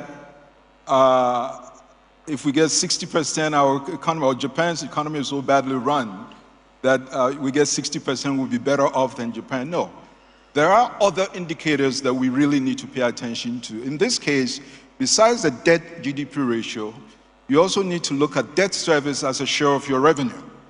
And this is where the critical difference comes in. So Japan may have 255%, but its debt service as a share of revenue is only about 9%. Ours is about, I thought it was 55, but when Leslie did his presentation, he said it was 64. I don't know, I have to look for the latest, but even if we use 50, it's quite high. So that is where we need to pay attention. Not that, I'm not saying that we should go out there and borrow anyhow because Japan has 255, but in making these recommendations, we need to also bear in mind certain other issues that have implications for our ability to manage our debt sustainably. The second one is a statistic that I've seen thrown about so much, especially in the media. When you go to various reputable government websites, you see them. And since they relate to private sector development, I thought I should deal with that, which is the claim that the SMEs in Ghana account for 70% of GDP. It sounds impressive, but it's simply not correct. And it's important, I'm not playing down the relevance of SMEs at all. But if we are to help them, it's critical that we get the figures or the statistic correctly so that we can design interventions appropriately. Now, SMEs in Ghana are almost all in the informal sector. If you go to Ghana Commercial Bank's website, they have a report there on SMEs. Some of the biggest ones that happen to be in the formal sector are like the largest importer of cooking oil, for example. That doesn't add much value to GDP because GDP is gross value added. So if you look at the GDP figures, you see that the informal sector accounts for around 20% or 27% of GDP. And if we account for the remaining SMEs being the formal part, then at most, SMEs may account for 30% of GDP. Again, I'm not diminishing their relevance, but I want us to have the correct numbers to be able to formulate the right scale of interventions. The global average is 35%. So 30% is way out there. What we probably mean is that they account for between 70 and 80% of employment. That is different from accounting for GDP. And SMEs in general, globally, tend to have much lower productivity, and so their contribution, not just in Ghana, around the world, is relatively small compared to larger enterprises. So if you Google, you see a story that says, why did productivity increase during the COVID pandemic? And the explanation is that most SMEs closed and it was left with only the large ones. So I thought I should throw that in there. The issue of productivity also came up, and for those in the macroeconomic part, they may recall the passion with which I raised the issue of productivity. That's because in the past 3 years, I was in South Africa working on a project on productivity. It was so successful that it was actually adopted in 2023 by the BRICS group. And during the technical discussions, the representative from India said that there was no way BRICS can play its expected role in the global economy without increasing productivity. It's a much more complex thing. But I was very happy that she stated it that way, and now is the platform. It's called Productivity Ecosystems Platform. So I brought it back with me, and I have that passion. As a result, I look at productivity as the golden key, so to speak, to unlocking our development challenges. Productivity in the private sector, which we've talked a lot about, but not so much in the public sector, which is also very critical. Indeed, the ability of the private sector to succeed is contingent upon productivity in the public sector. As long as the public sector remains suboptimal, it will not be able to support that. And just as I did with the macro people, I'm going to show my evidence here. I brought a little speaker with me from South Africa. You know, all buggers like to bring things to Ghana, just to show that you traveled. And the speaker is like the size of this one here. They wouldn't allow me to board the plane with it because of the magnet in that. They said it will interfere with the plane's communication system. So it had to be separate. So I arrived on a Saturday. On Tuesday, I got a call from a lady. I thought it was a wrong call because in the background, I could hear her saying, so I thought it was a chop bar or something. She was actually talking to me and at the same time ordering food. So right away, I should have known that this thing wouldn't go so well. Oh, Lord. So I spoke to her and she said, your speaker is here, you should. So I said, where can I pick it up? She said, no. You have to get a clearing agent. And this happened to me in 1998, so it means nothing has changed. So I got the clearing agent. The long and short of it is that it took us almost 2 weeks to clear a speaker this size with 28 pages of needless bureaucracy. Wow. In a country that prides itself on digitization. Now, what would have been the comparable situation in South Africa, where I also used to order? There, you would get a digital notification with a QR code. And you walk in there, and there's a scanner. You show it to the scanner. The young man walks into the strong room. In less than 5 minutes, if there's no queue, you get your speaker and you walk out. So here you see the disparity in productivity, where things that can be produced in 5 minutes, maximum 15 minutes in other jurisdictions, are being produced over 2 weeks. That's a cost to government. And if I were a businessman, that would also be a cost to me running my business. Right. And if you multiply that across number of transactions in a year, that's billions of cedis in lost productivity to the economy. Wow. And then, wonderful. Yeah, thank you for that. And then the last point, I did mention the coordinating role of the commission in terms of planning. The commission also is into monitoring the performance of government. It is not an implementing agency. It simply monitors and makes policies. But there's a third area also of research. And here, in terms of resetting the economy, we've decided to redefine what we mean by economic growth. Because typically, when we say growth, the first thing we do is to go for GDP. And the average Ghanaian, frankly, doesn't know what GDP is, and they don't give a damn.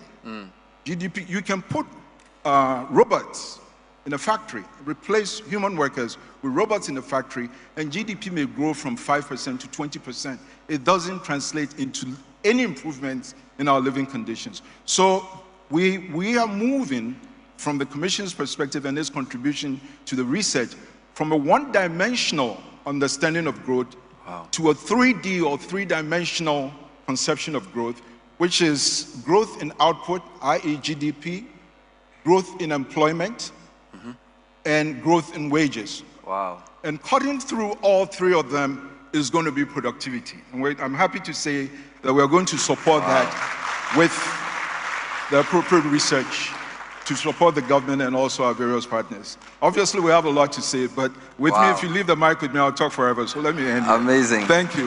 Wow. Growth in output, growth in employment, and growth in wages. Amazing stuff. I think the panel deserves a round of applause. Let's put hands together for them. We have a lot of questions, but when you do media interviews, you explain the rest to the public. So you can go and take your seat now. Thank you very much. Indeed. Wow. I thought that was wonderful. What did you guys think? Really, really good.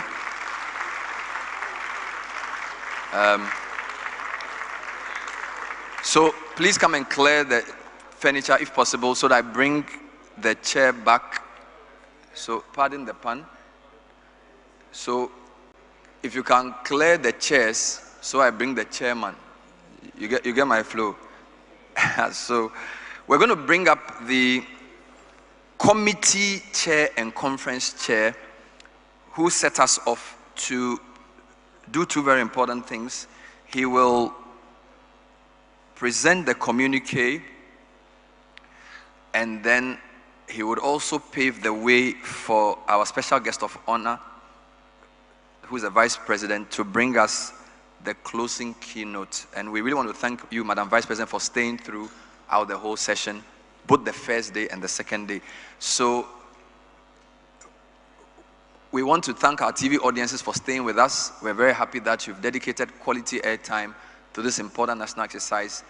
It's had a truly national character. And I just want us to put hands together for the team that put this together again.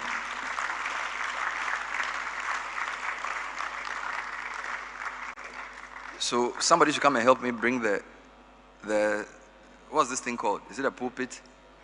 I forget.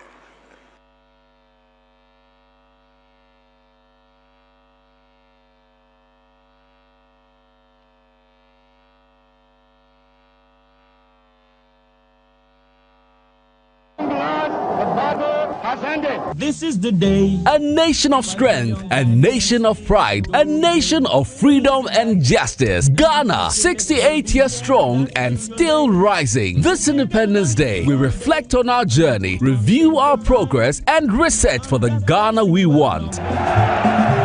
A brighter future is within reach by embracing our diversity, nurturing our talents, and working together in unity. We can build a prosperous nation. Let's celebrate with the theme Reflect, Review, Reset. Key events will include 28th February Crossroads shooting incident, 5th March Presidential Awards for school children, and 6th March Commemorative Guard of Honor at the Presidency. Together, let's strive to build the Ghana we want. Ghana, Ayeko!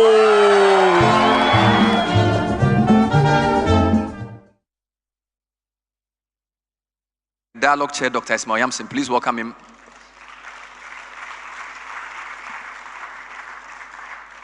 Sorry for taking all the time. We did our best. Please put your hands together for the chair. Thank you so much, Dr. Yamson. Thank you.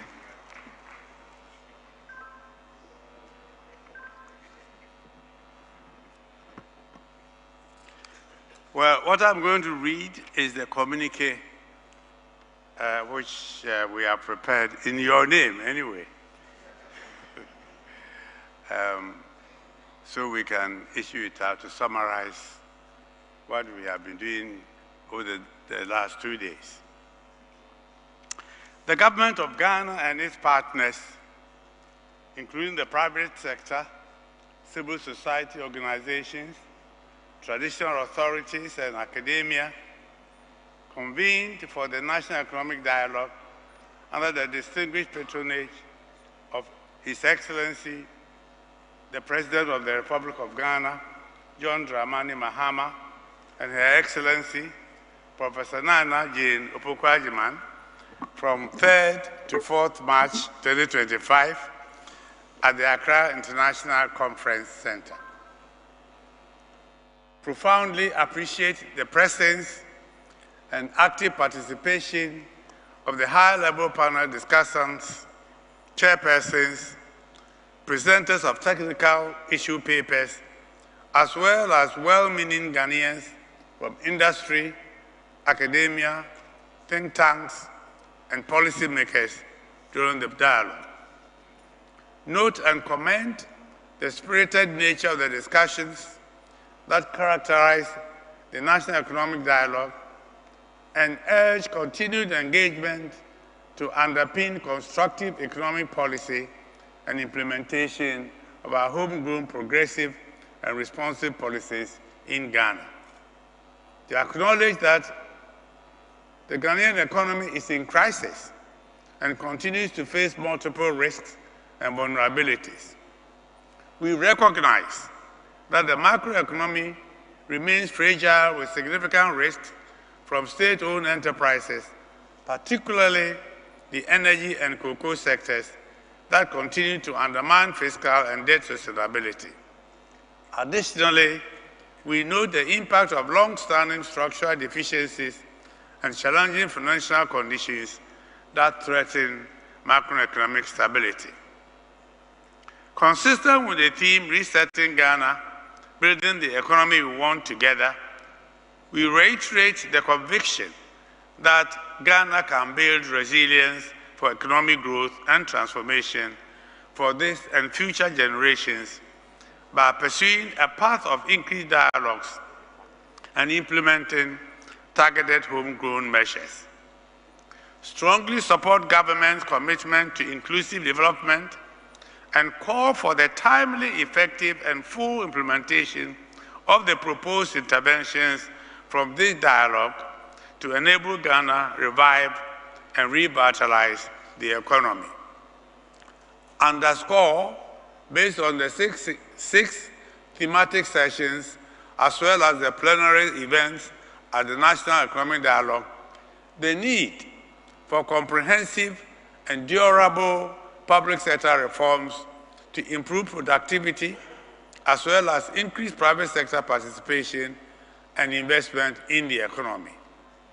We, the participants, recognize that the comprehensive report of the National Economic Dialogue will be submitted to the Presidency for consideration and implementation, which to call on government to, 1, prioritize efforts to restore macroeconomic stability and regain confidence in the economy by enhancing coordination between fiscal and monetary policy operations and achieve alignment, reviewing the foreign exchange retention regime to support economic stability, implementing major tax reforms that expand the tax net, including property taxes, revise VAT rates, and address revenue leakages, overhauling and ensuring compliance with the Public Finance Management Act, 2016 Act 921, and reform the Fiscal Responsibility Act, 2018 982. Reforming state-owned enterprises and enforcing transparent financial reporting and good corporate governance practices. Strengthening expenditure controls in public agencies and resource internal audit regime to be effective, and establishing a credible medium-term expenditure framework that ensures adequate provision of funding for projects before commencement. 2, aggressively pursue inclusive and sustainable growth for economic transformation. Accordingly, we encourage government to establish new agricultural institutes and enhance existing ones to foster expertise, drive innovation, and stimulate interest in industrialized agricultural production. Review and introduce a streamlined tax system for agricultural inputs and outputs to promote efficiency, reduce burdens, and support sector growth. Develop policies that proactively address skill gaps by aligning current and projected developmental priorities. 3, promote private sector-led growth to unlock the full potential of businesses. We emphasize the need to 1, structure and institutionalize a platform for sustained government-private sector engagements. 2, enhance the African awareness and provide hands-on support to businesses to maximize trade opportunities. 3, direct a portion of banks' cash reserve requirements toward credit creation and provide tailored financing. And 4, fast-track company registration and licensing with strict adherence to service-level agreements to secure timely approvals. 4, innovatively address the infrastructure deficit to advance transformation. Key among the efforts must be to A, introduce a range of investable asset classes in infrastructure through the Ghana Stock Exchange and the Ghana Infrastructure Investment Fund. B, revise pension fund investment regulations to align with infrastructure projects, ensuring sustainable development and long-term economic growth. C, establish a performance management system for road construction and maintenance. And D, ensure that the road fund is used exclusively for road maintenance and operational improvements. 5, implement structural and policy reforms, especially in key sectors for growth. This must focus on A, ensuring the effective execution of the energy sector review policy to improve efficiency, sustainability, and service delivery in the sector. B, conducting a comprehensive review of ECG's operations and implement necessary reforms to position it for potential private sector involvement. C, strengthening ECG's billing and collection systems while enforcing cost-cutting measures to improve operational efficiency and service delivery. D, finalizing the review of IPP contracts and renegotiate terms to lower power purchase costs and enhance financial sustainability. D, eliminating illegal mining, i.e. galamsey, while resolving inefficiencies in the cocoa value chain to boost production and sustainability. E, returning Cocoa Board to its role as an agency under the Ministry of Finance, ensuring that it focuses on its core mandate of ensuring the efficiency of the sector and protecting the interests of farmers. And finally, implementing a strategy to promote land reclamation, afforestation, and increase cocoa production. 6, promote good governance, accountability, and relentlessly fight corruption. I prefer relentlessly eliminate corruption. The dialogue urges government to accelerate the proposed constitutional reform program, link public sector remuneration to productivity, accountability, and efficiency, enhance the capacity of Parliament to effectively oversee public spending by providing targeted training and resources. D, develop a comprehensive regulatory framework for political party financing, including mandatory audit and oversight mechanisms to promote transparency and accountability. And E, strengthening independent governance institutions to complement economic governance. We note with sincere appreciation the unity of purpose demonstrated during this dialogue. We encourage all stakeholders to continue to work together towards ensuring that actions are taken to reset the economy and build the Ghana we want. Thank you.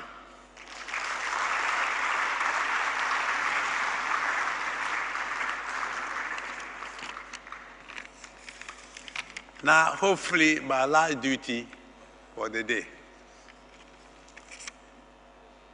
And it's a very happy one for me, ladies and gentlemen. My job is to introduce our one and only female Vice President, Professor Nana Jane Opoku-Agyeman.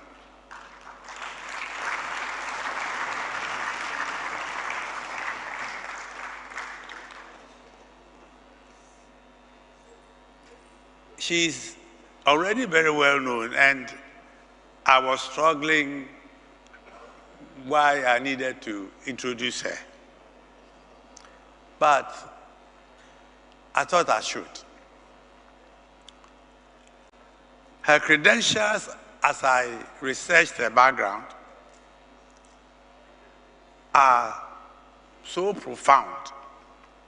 But there's one that fascinates me. And that is that she was the first woman to hold the position of Vice Chancellor of a leading public university in Ghana.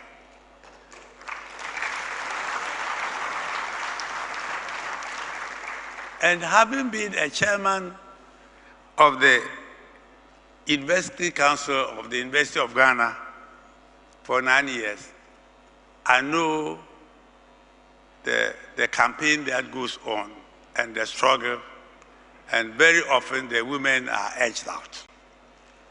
But for her to blaze the trail to become the first ever female Vice Chancellor of a university in Ghana is a huge achievement.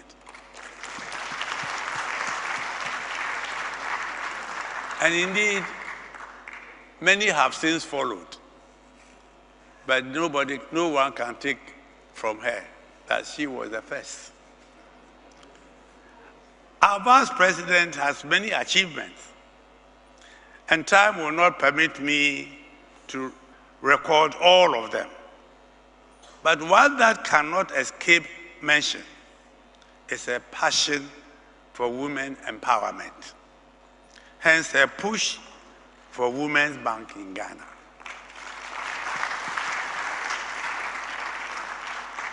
We all know of the negative bias against women when it comes to sourcing credit from financial institutions. Even though when we know that women are more faithful with meeting their debt payment obligations with banks than men. But that's true. And the Women's Bank, ambitious to be managed fully and only by women, should be a major breakthrough for women entrepreneurs. And I think the women entrepreneurs here must give her an applause.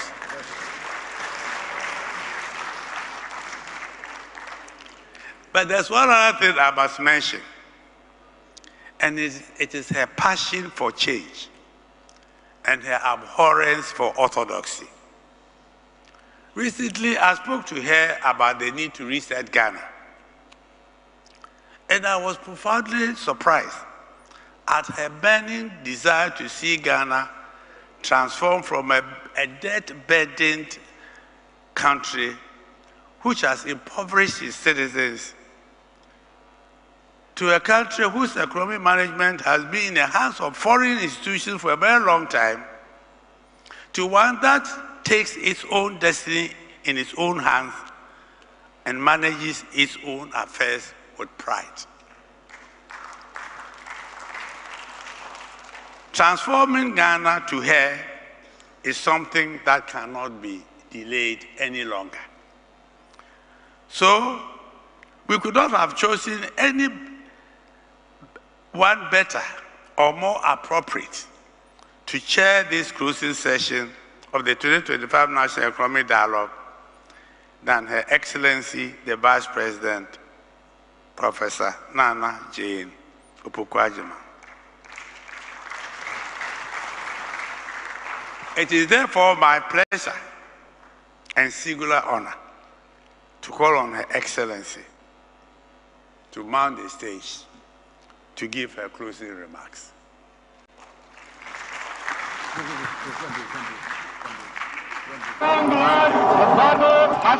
This is the day, a nation of strength, a nation of pride, a nation of freedom and justice. Ghana, 68 years strong and still rising. This Independence Day, we reflect on our journey, review our progress, and reset for the Ghana we want. A brighter future is within reach by embracing our diversity, nurturing our talents, and working together in unity. We can build a prosperous nation. Let's celebrate with the theme Reflect, Review, Reset. Key events will include 28th February Crossroads shooting incident, 5th March Presidential Awards for school children, and 6th March Commemorative Guard of Honor at the Presidency. Together, let's strive to build the Ghana we want. Ghana, Ayeko!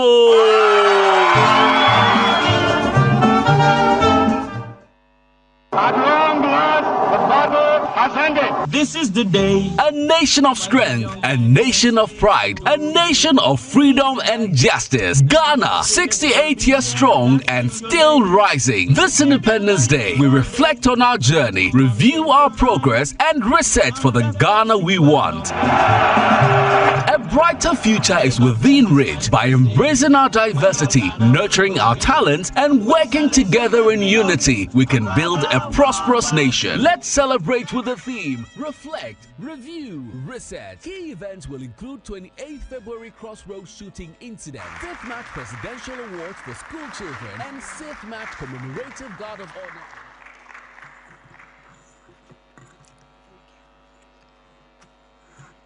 Please resume your seats. Thank you very much.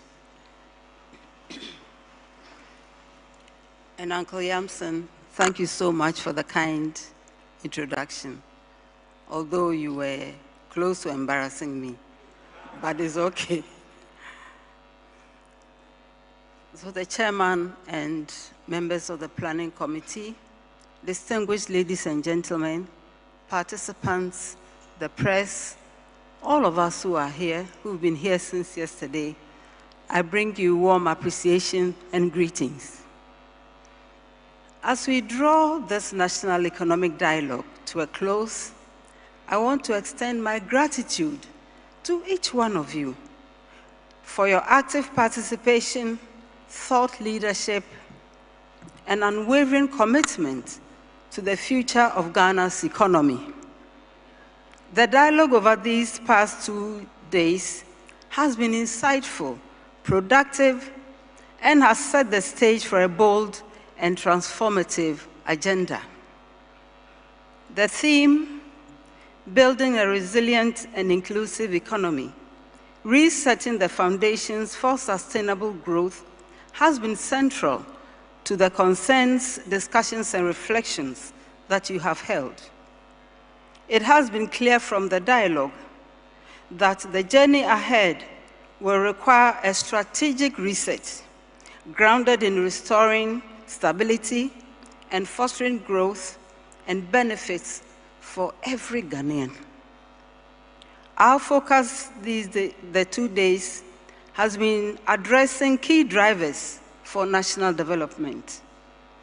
The dialogue has underscored the urgency of restoring confidence in our economy by maintaining macroeconomic stability, steadying inflation, strengthening our currency, and creating fiscal policies to support long-term sustainable growth, and of course also to align our policies with fiscal discipline and sound economic management. We recognize that growth must be broad-based, it must be deep. It should cut both vertically and horizontally. We must move away from over-reliance on a few sectors in order to enhance our competitiveness at all levels. The importance of improving productivity, embracing technology, and prioritizing human well-being through inclusive economic growth cannot be lost on any one of us. Infrastructure development as a stimulant to economic growth is pivotal. Modernizing our transport, energy, and communication systems remain important to make sure that infrastructure investments also align with long-term development growth goals. The benefits of such actions are improved connectivity, reduced costs, and unlocking new opportunities for businesses and communities across the country. In all of this, we must ensure that the structural and policy reforms support a more resilient and competitive economy, especially in key areas or key sectors such as agriculture, education, healthcare, social welfare, and others. Our commitment is to continuously review and adapt our policies to meet the needs of a changing global economy. Distinguished ladies and gentlemen, a private sector-led growth model is important. We need an enabling environment that allows businesses to thrive through improved access to finance, better infrastructure, or creating a more competitive business environment. We must strengthen the private sector as the engine of growth. This must go beyond just being mentioned too often. We need to act on that and ensure that it is capable of creating even more jobs and driving innovations. We must anchor these interventions on good governance and fighting corruption. Effective governance is essential for improving public sector efficiency, enhancing transparency, and strengthening institutions to eliminate corruption. The reset agenda is both ambitious and necessary. It requires a concerted effort from all of us, that is government, private sector, civil society, every Ghanaian citizen. And I want to assure you that the government of Ghana is fully committed to translating these resolutions into concrete action. I have noted all the homework you have given us. Our promise is to collaborate with all sectors and all sections of Ghana to ensure that we deliver a homework worthy of an A.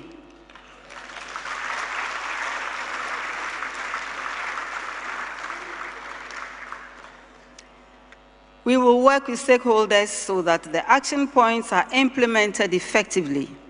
This means ensuring that we take sustained action in the areas of fiscal reforms, private sector support, infrastructure development, and good governance. Furthermore, we need to track progress, remain transparent in our efforts, and definitely, distinguished ladies and gentlemen, accountability will be a central pillar in the implementation process. In the months and years to come, we promise to stay engaged with you to monitor our progress, ensure that we are delivering on the strategies proposed during this dialogue. We are confident that with sustained collaboration, determination, and collective action, we will build a more resilient, inclusive, and prosperous Ghana. Again, distinguished ladies and gentlemen, if on this important journey we reduce reliance on unhelpful direction, move towards a truly economically independent country, capable at the minimum of feeding itself, when we make judicious uses of our human and natural resources, reduce poverty as an objective, and aim at its elimination. When we ensure that decisions and actions reflect the voices of our different demographics in this forward march, we should be on a good path in making a lasting contribution to building the Ghana we all want together. I want to thank all of you for your attention, and I also want to thank especially the speakers, the rapporteurs, all of you for making the two-day dialogue effective. It is a dialogue, so it hasn't ended. We will continue. Thank you very much.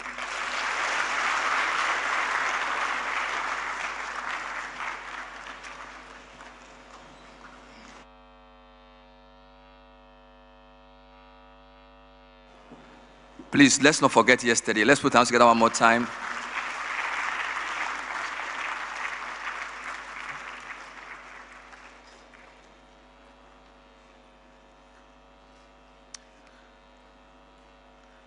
Please be seated. Thank you, Madam Vice President. Thank you so very much. The last thing I'll add is that since you're an English professor, please forgive any grammatical errors that we did throughout the 2 days, because I noticed you were paying particular attention to the things we were saying. The committee will present a comprehensive report to His Excellency the President when they put everything together. The Finance Ministry will incorporate a lot of what has been said here in Tuesday's budget. Am I correct? Tuesday, 11th March. And the media will monitor every promise made to make sure that you fulfill them.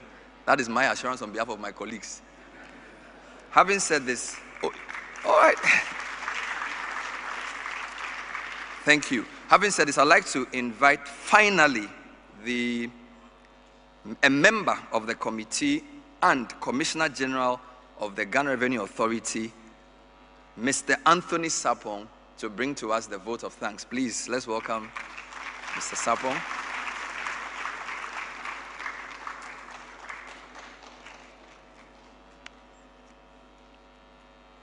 You have a very difficult job. So as for you, I'll be praying for you.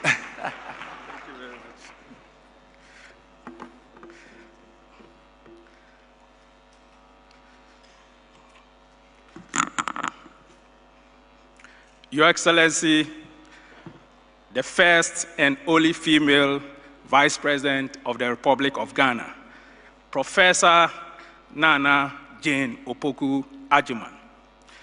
I have two requests to make at the moment. First, to recognize my sector minister, Dr. Kassel Atuhe-Forson, for being here. And second, with your permission, Your Excellency, to stand on all existing protocols, because I know time is far spent, and therefore to recognize each and every one of you at the hall, and also all Ghanaians and our partners who are joining us online. Your Excellency, our elders say, Sankofa Yenchi, this is a Ghanaian proverb, which means looking back to inform or to create a path to the future is not an abominable act. Your Excellency, this traditional Ghanaian proverb or wisdom connotes a periodic self-examination of life, reassessment or taking stock of the path that a person or a group is following in life, and most importantly, calibrating and deciding to take a bold and appropriate actions to reset the path to a desired aspiration or destination.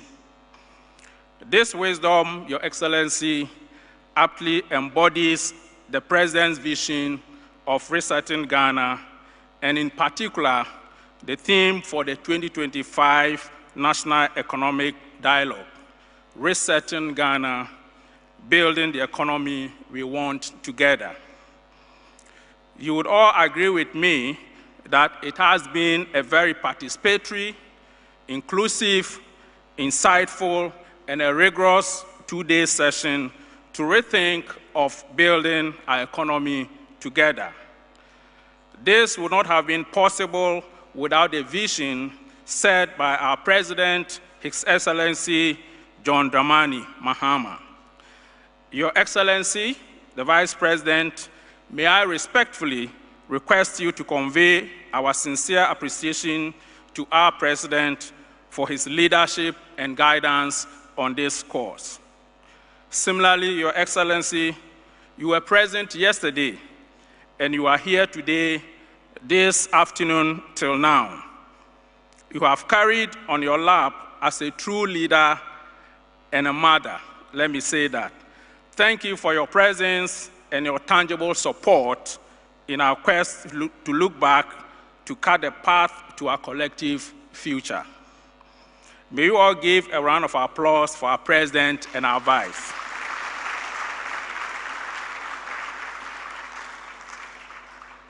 To our moderators, presenters, and the entire discussants, you have committed your time, knowledge, ideas, and presence over the last 2 days. Above all, you have been incisive and candid with your assessment of our current economic situation and recommended actions to be implemented. Indeed, you have been fearless in the outcomes you have shared in your respective sessions. You indeed deserve a great round of applause. Our supporting leadership, Council of State, Ministers of State, Members of Parliament, CEOs and captains of industry, private sector groups, leaders of government institutions, civil society organizations, professional institutes and associations. On behalf of the committee and our chairman, I say, I echo to you, we couldn't have done this without you.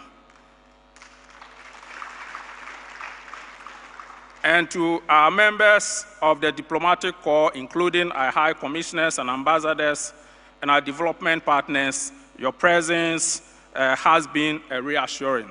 Thank you for supporting the cause of Ghana. To our traditional authorities, religious leaders, and representatives of political parties, your support and wise counsel cannot be taken for granted. I stand on behalf of all of us to recognize you. Thank you for supporting us. The supporting and organizing team, the logistics team, the rapporteurs, and indeed the rapporteurs were provided by what we call the Big Four in the accounting world, Deloitte, Ernst & Young, PwC, and KPMG. You provided the resources to support the capturing of the deliberations of the last 2 days. And then, of course, our able two MCs, Bernard and Shimama, and then the media as well. You have actually carried, particularly the media, you have carried the wings, you have been the wings, which have carried what has gone in the hall to all Ghanaians for the last 2 days. We can all agree that the organization of such a dialogue couldn't have been possible without these groups working behind the scene. Again, thank you on behalf of the chairman of the committee. To the general public, we cannot discount your tremendous interest in this dialogue. Thank you for supporting the cause of Ghana. Your Excellency, I cannot end without calling out the demanding work that has been done by the Planning Committee. Our chairman, Dr. Nyamson, and all members, your commitment to get this done in time and to achieve a great outcome to meet the vision of our president cannot be ignored. And Chairman, I knew a few times I have to drag you in the morning to, you avoided going to play golf, but I enjoyed the riding, but forgive me for all the draggings. May I ask you to give a round of applause to our committee for a good job done. And to everyone who has been involved in whichever capacity that I have not mentioned, I stand here to salute you all. Your Excellency, in conclusion, the unexamined life is not worth living, says Socrates.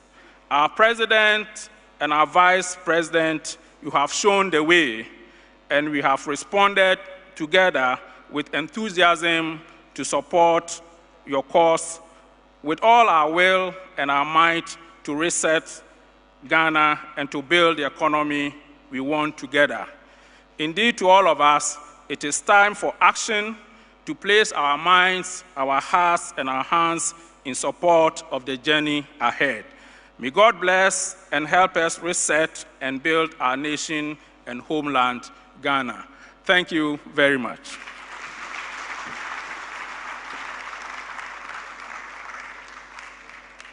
Thank you very much, Mr. Sapong. Mercy, mercy, mercy. The devil is a liar. Thank you for thanking us.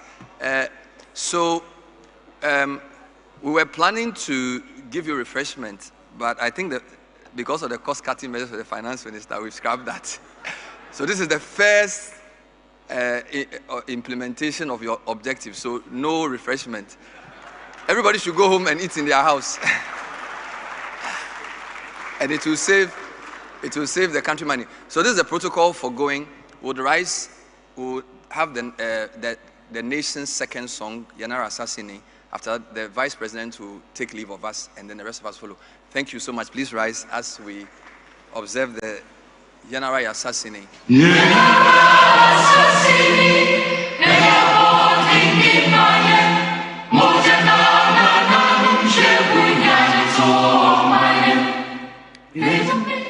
Mr. Speaker, Mr. Speaker would, Mr. Speaker, Mr. Speaker.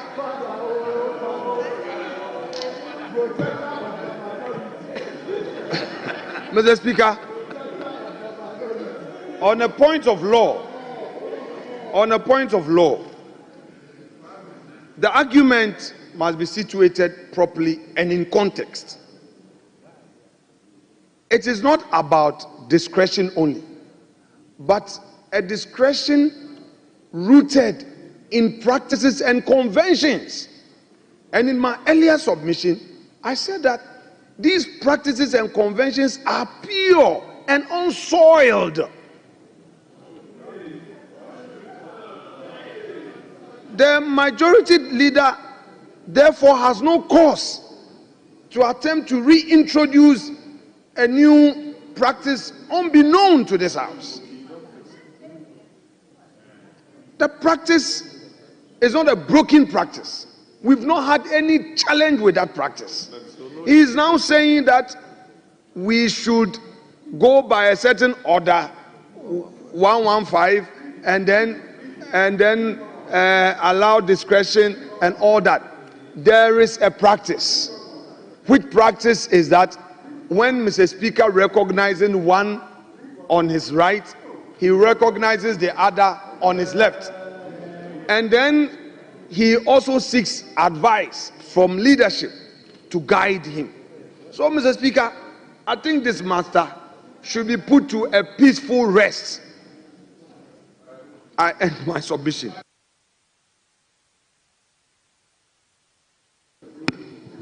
Honorable members,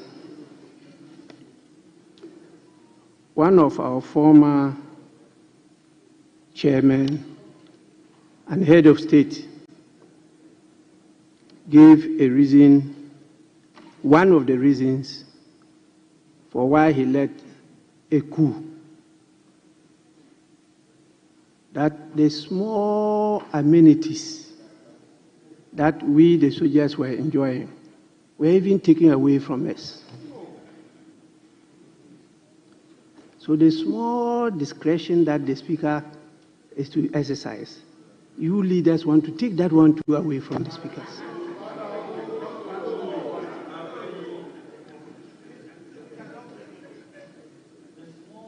Small discretionary power that is left for the Speaker. You, the leaders, business committee, you want to take that one away too from the Speaker.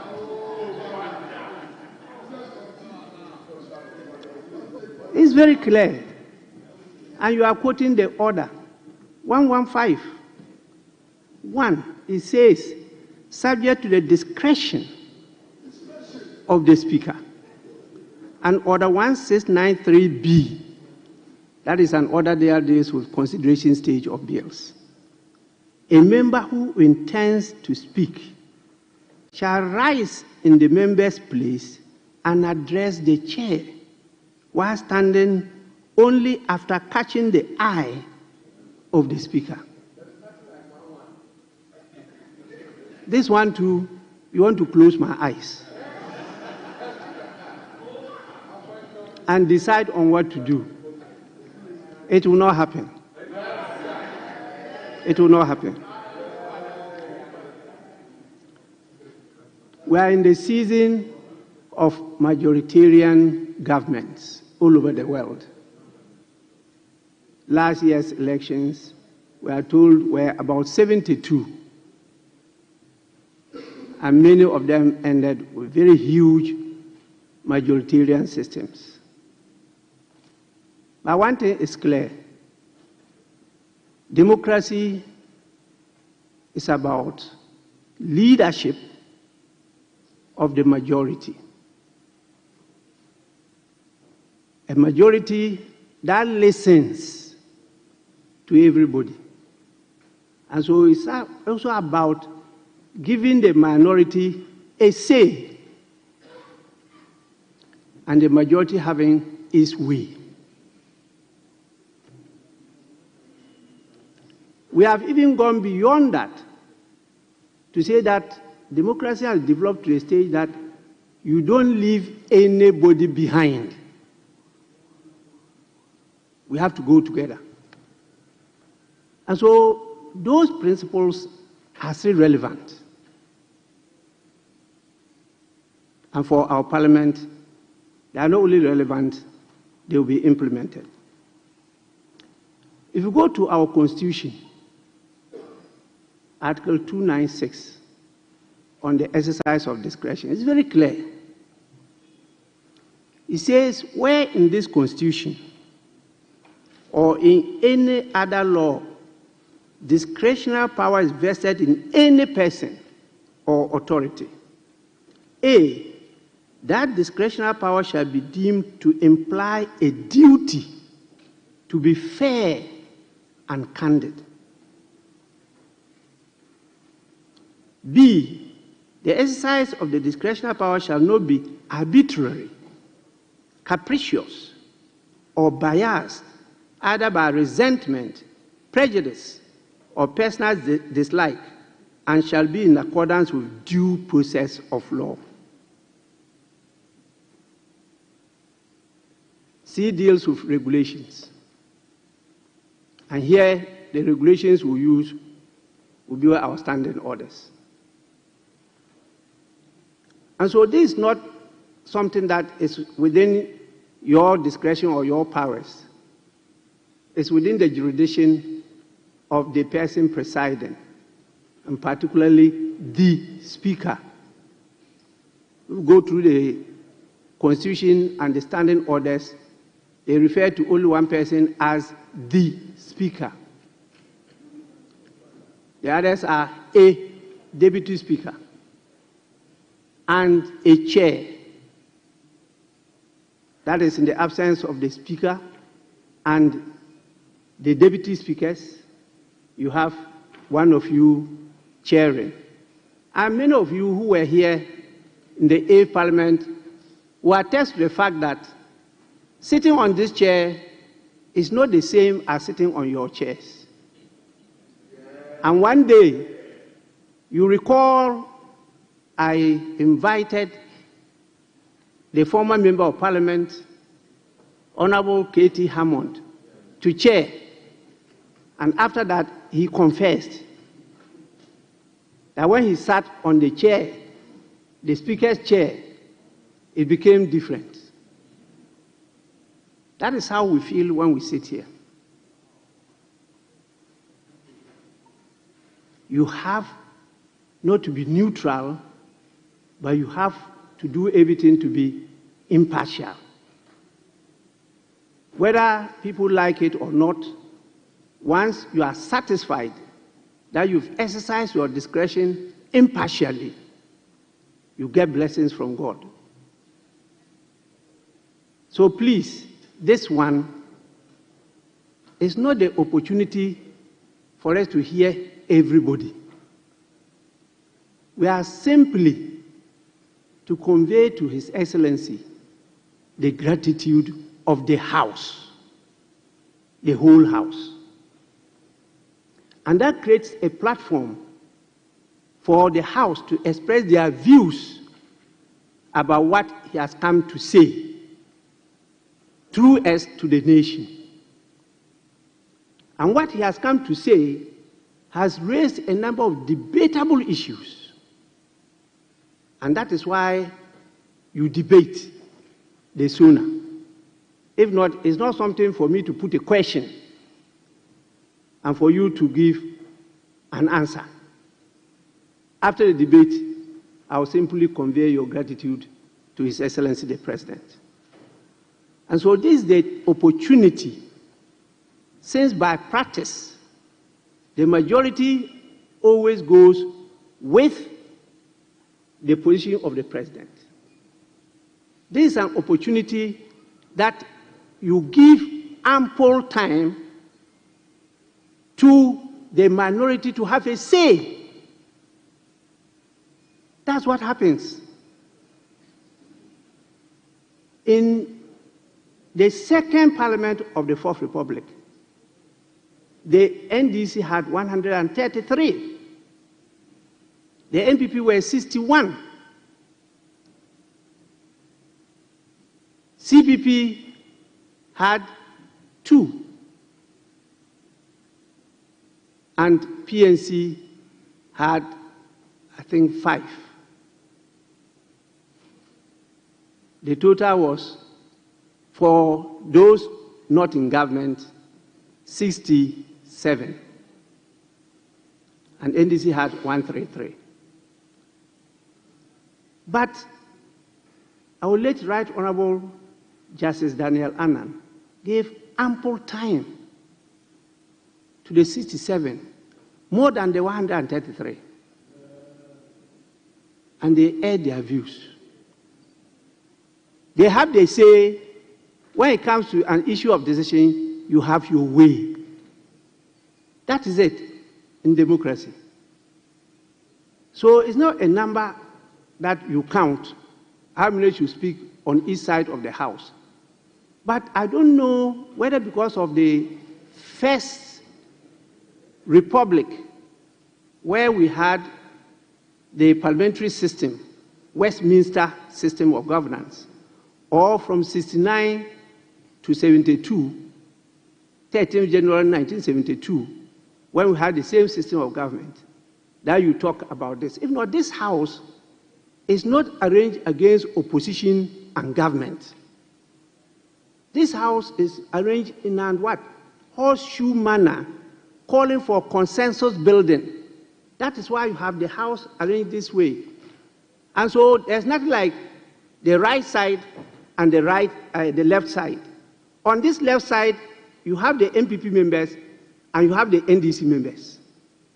True or false? On this side. So can you say that this side is opposition? No.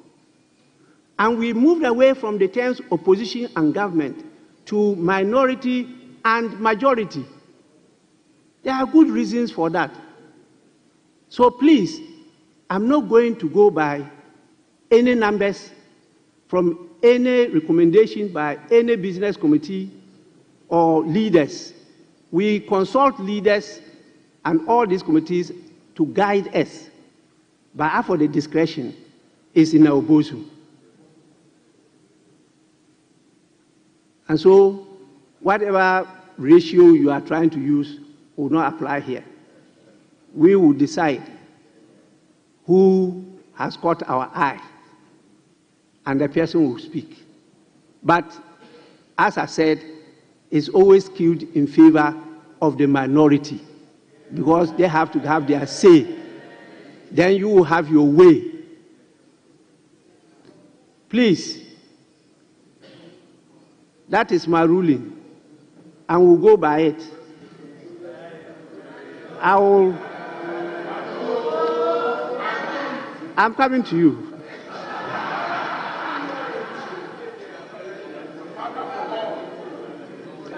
I'm not sure.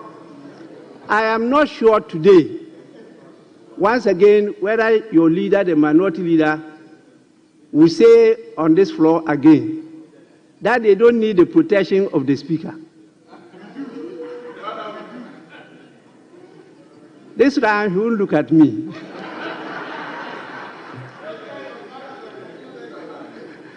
So please, want to hear the best, want to hear from all of you, but definitely this opportunity is too limited.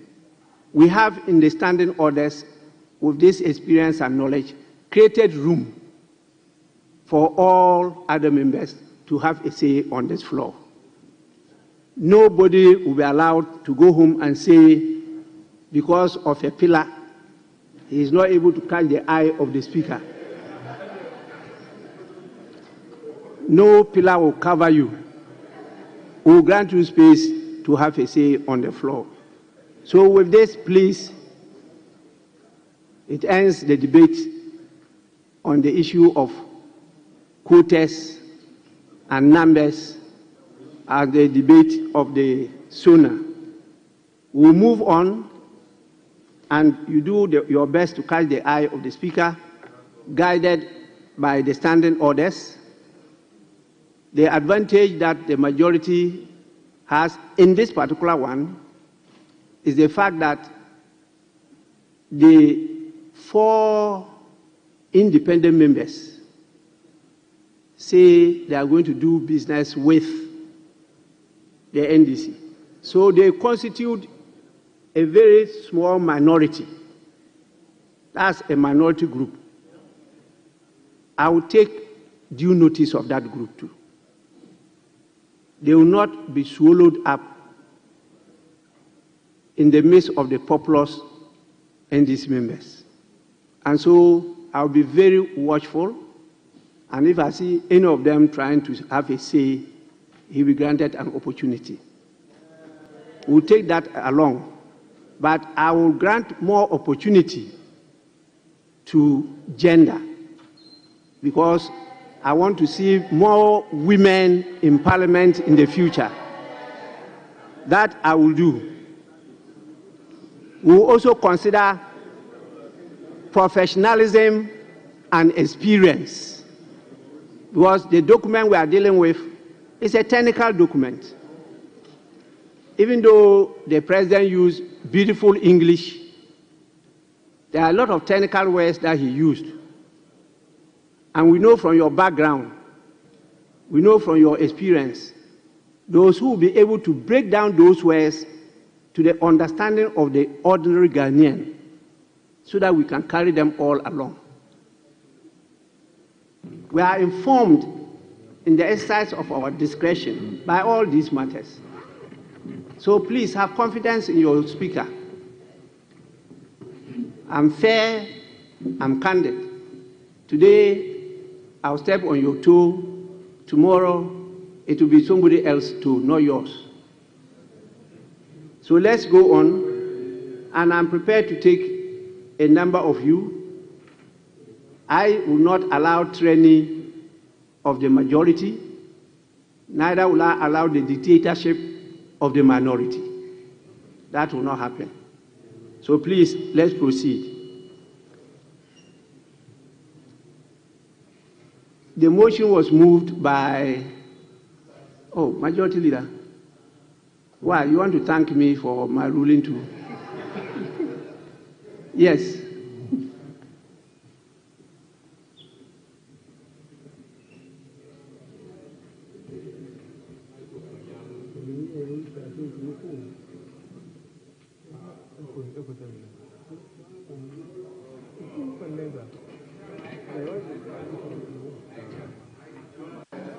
Okay, it's working.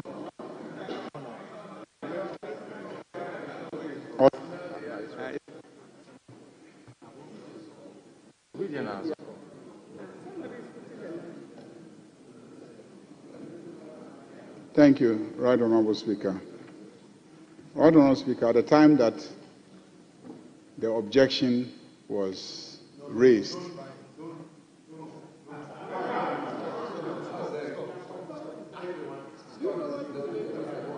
At the time the objection was raised, Honorable Achampman had caught the eye of the Speaker. He had actually caught the eye of the Speaker.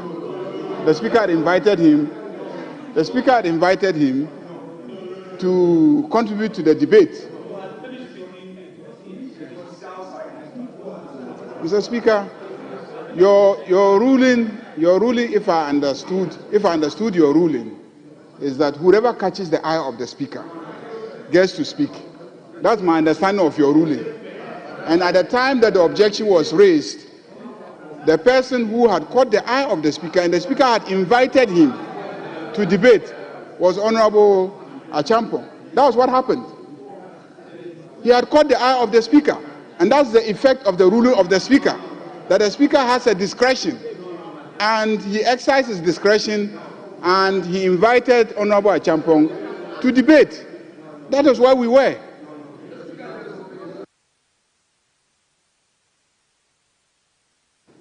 Mr. Speaker, with respect, I don't think that the leader of the House should reintroduce another controversy. Honorable Ricketts Hagan moved the motion. It was seconded by Honorable Nitiwu. Honorable Adongo spoke, and it was the turn of Honorable Abena Osei-Asare. Mr. Speaker, we had sent a list. A list had been sent, and we've agreed 5-5. It was a turn of Honorable Abena Osei-Asare, and they introduced that so-called rule that the more must be called on the other side. So, Mr. Speaker, let's have a peaceful evening. It's the turn of Honorable Abena Osei-Asare. You had, Mr. Speaker, Honorable Adongo had finished his debate. It was the turn of our respected colleague. Please, let's have a peaceful evening.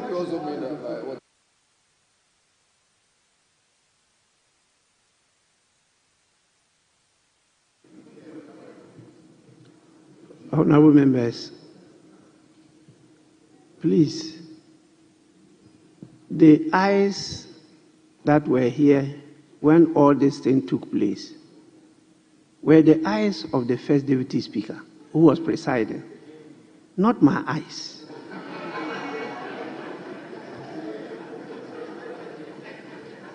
First Deputy Speaker, please, can you lead us in this?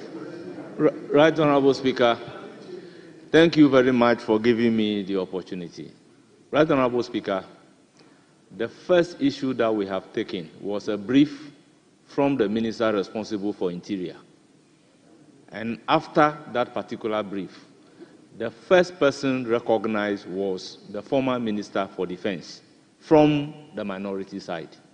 The second person given the floor was Dominic Nitiwu, also from the minority side. But Mr. Speaker, no, I said Deputy Minister was sitting at the far end there. No, I'm not talking about this motion. I said when we took briefing from the district. Would you listen to me in silence? So, Mr. Speaker, you can balance the House by taking 2 from here and 2 from here. It's still balanced. So after taking the 2 of them, I took another two from the majority side. Mr. Speaker, when it came to the debate, the motion was moved by Honorable Ricketts Hagan, seconded by Honorable Dominic Nitiwu. Then I give the floor to Honorable Adongo. Then when I recognize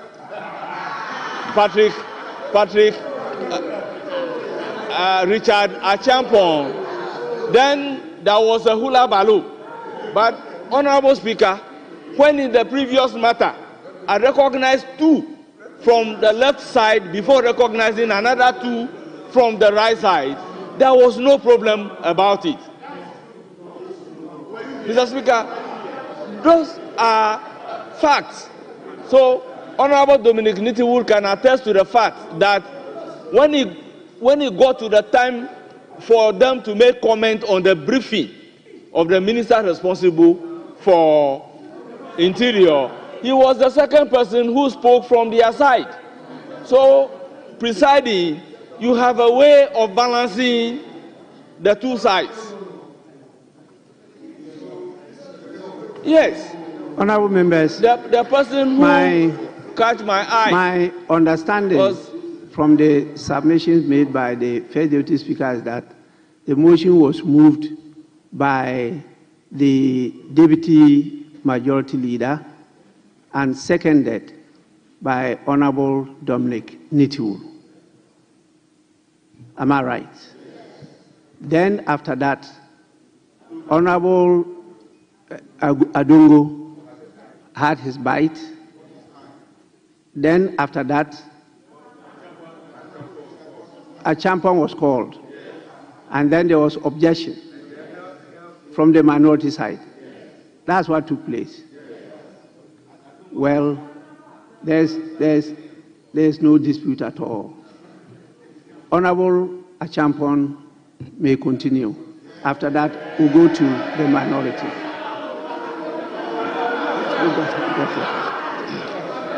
Please, there's no debate. You have your opportunity. Don't worry. You'll be given the opportunity. Please. Honorable Minority Leader, the Honorable Richard Achampon caught the eye of the Speaker. I can't overrule that. So allow him to have his say. After that, I'll come to your side.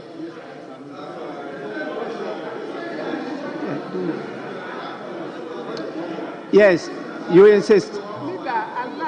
Honorable Member, Honorable Richard Achampon, Deputy Minister, just a minute. Yes, what is it you have to say? Mr. Speaker, we have submitted a list. Honorable Member, we've gone past this.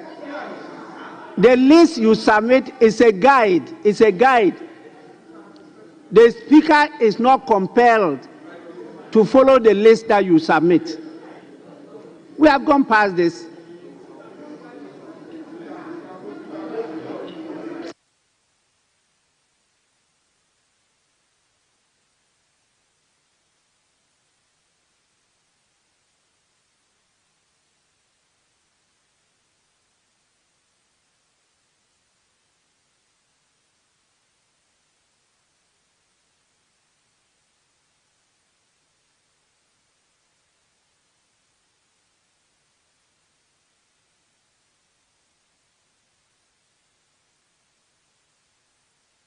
Yes, Minority Leader.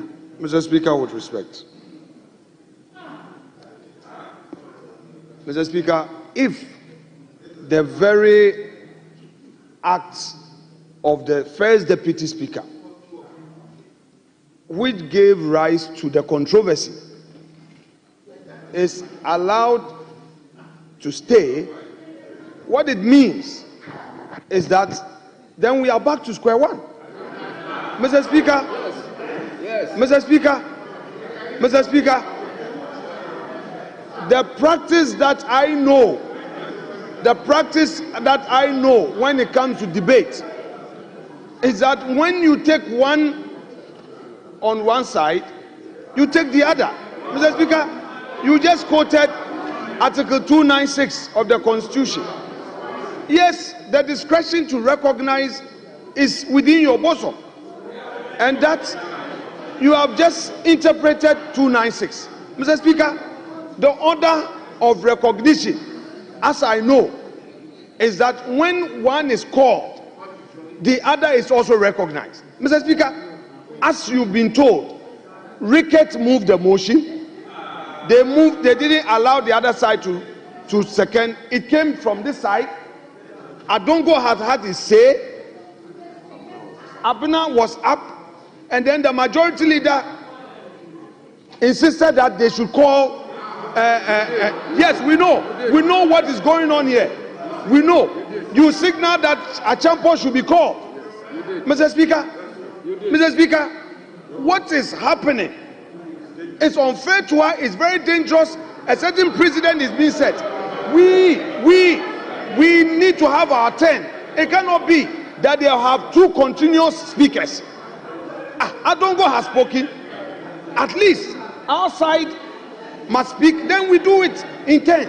What is wrong? Mr. Speaker, I would submit that in the circumstance we find ourselves now, Mr. Speaker, giving us the next opportunity to speak after Adongo would be most appropriate in the circumstance, because you've just made your ruling. But to still go ahead to recognize Honorable Achampong, Mr. Speaker, would render odious all the arguments we've made thus far.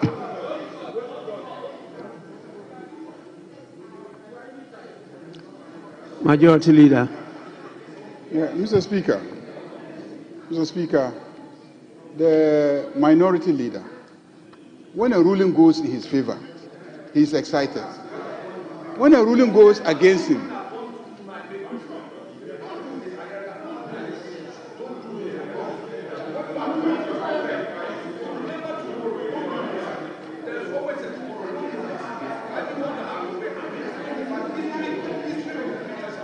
Mr. Speaker, when a ruling goes in his favor, he celebrates it.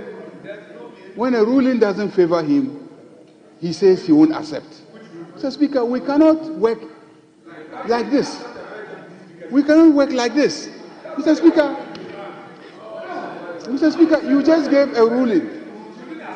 Mr. Speaker, you just gave a ruling. Unless the minority leader did not understand your ruling.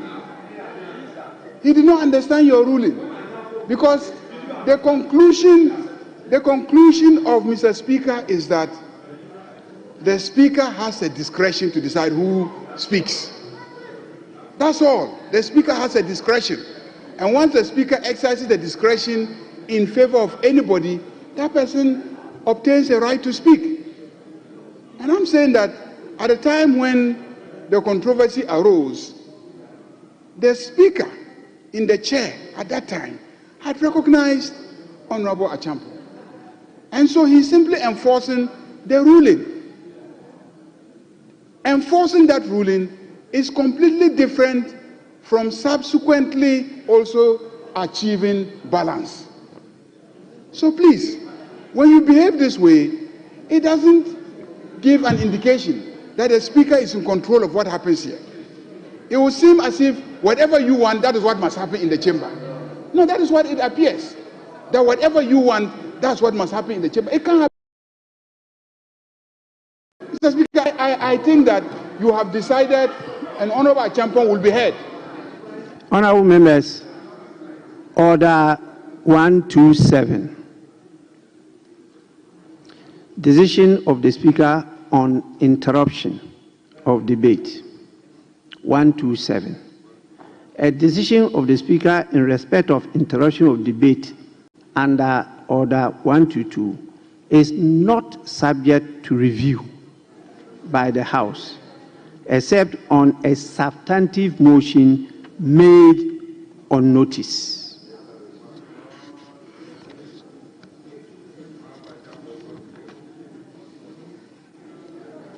Order 122 deals with interruption of debate.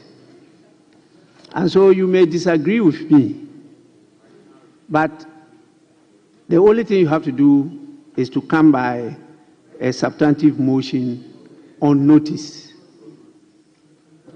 That you can do. The House is made up of members of Parliament, the clerks at the table, the Speaker, and the staff that support us in the conduct of our chamber business. The same for the committees. That is what is defined as the House.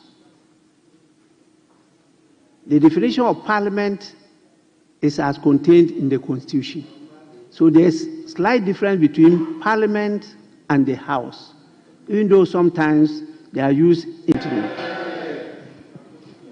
Mr. Speaker, thank you very much for the opportunity to join colleagues to thank His Excellency the President for the message on the state of the nation which he delivered to Parliament on Thursday, 27th of February 2025, which has been captured at page 4 of today's order paper as item 11.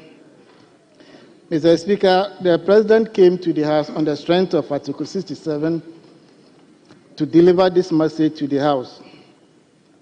Mr. Speaker, after the message, I've heard colleagues from the other side say that the President came to lament, he was doing propaganda. And then I heard my colleague, Honorable Nitu, he started by quoting what the former president said when he appeared before this House. That was his first State of the Nation address. But he failed to conclude that part. I want to help him conclude that part. I'm referring to column 1534 of the first State of the Nation address delivered by His Excellency Nana Addo Dankwa Akufo-Addo. And I read from the 4th paragraph, and I quote, Mr. Speaker, to give a fair account of the state of our nation, I would have to give an account of the state of our economy, our governance, and our national culture and attitude. And they hate the President for saying this. And His Excellency John Dramani Mahama did exactly that. It's like you are sick and you visit your doctor and complain that I have a headache. The doctor cannot just give you a paracetamol. The doctor must diagnose what is disturbing you. After that, a prescription is given. So the President must tell us the current state of the economy. After that, he will give us the solutions. And Mr. Speaker, after the statement, the President made a solemn pledge. And the Ghanaian Times, 28 February 2025, captured it rightly so for us. This is the front page. I will face economic crisis, reset Ghana to growth and prosperity. So the President did not throw his hands in the air. He did not come here to lament. He told us the current state of the economy and gave us solution. And the President told us that I, John Dramani Mahama, will face this mess created by the MPP administration. And I've heard them also say that he should stop lamenting, he should fix it. Then it is a genuine admission that something is broken. That's why you are calling upon him to fix it. If it is not broken, you don't fix it. So we thank you very much for admitting the mess created for all of us, and we are calling upon John Dramani Mahama to fix it. He will fix it for all of us. Mr. Speaker, the President provided us with a solution. He gave us hope, and the city was so inspiring. And the President told us that these are the takeaways. He is going to fight corruption.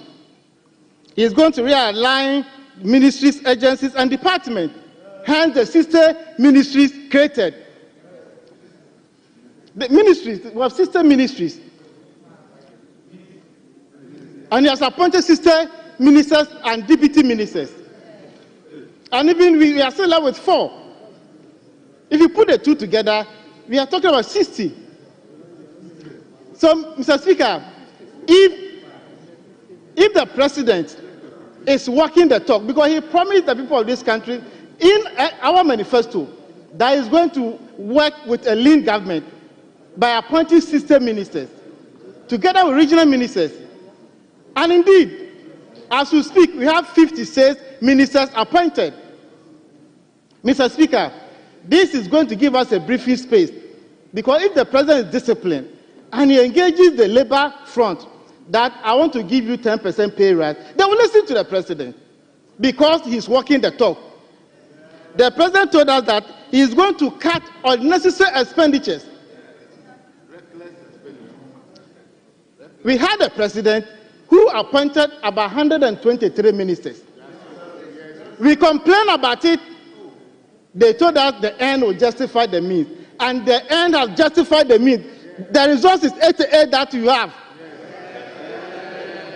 You started with 169. Your second term, you came to 137. You wanted to do a third term. And the verdict is out there, 88. And it rings a bell. So when I hear them say, we've done this, we've done this, we've done that. So are you saying that people of this country are so ungrateful that all the good things you did, they did not see them? For punishing you up to this level, a vote difference of 1.7 million.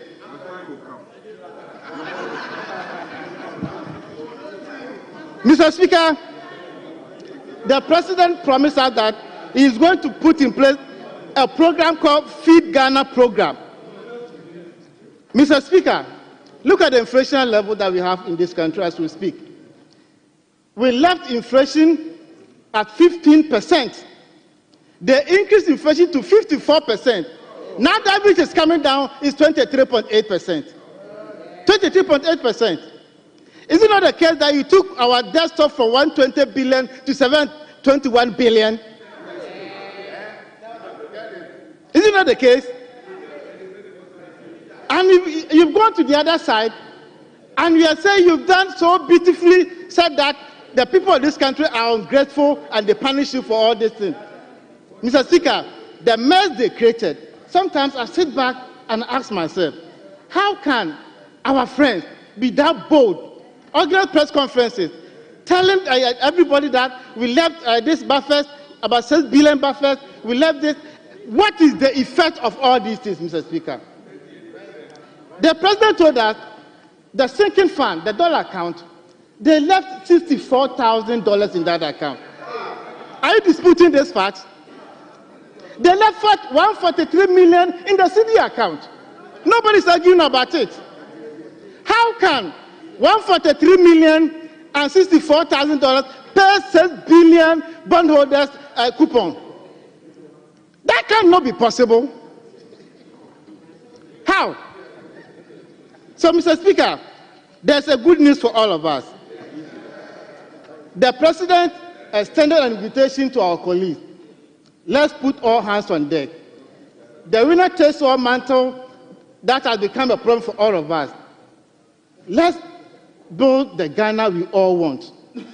Mr. Speaker, we invited them to economic dialogue. They refused to attend. But if inflation comes down, won't you benefit? If the exchange rate is stable, won't you benefit? If prices of goods and services is even stable, won't you benefit from it? Mr. Speaker, we are talking about our food import. And the drivers of our inflation is food and transport. These are some of the things we want to bring everybody on board so that we'll get the buy-in. So by the end of the day, nobody will go and complain that we were not involved. Come and let's take part of all this restructuring that we are talking about, the resetting we are talking about, building the Ghana we all want. So that by the end of the day, we'll have one country because we are one people. It doesn't matter your political difference. So please, you've lost the elections. There's nothing you can do about it. There's nothing you can do about it. And you can't change the narrative. So please, one country, let's put all hands on deck and deal with the situation. Mr. Speaker, Honorable Dongo said it here. So if about 80,000 ghost names, 80,000, how much are we losing? If members may recall, in 2018, our friends announced to us that they've dealt with issues about ghost names.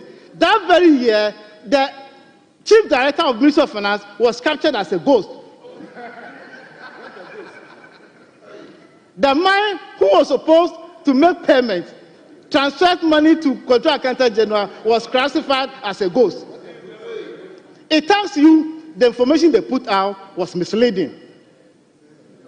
They give us information as if they are doing something better. But on the day, if you go to the ground, you can't see those things over there.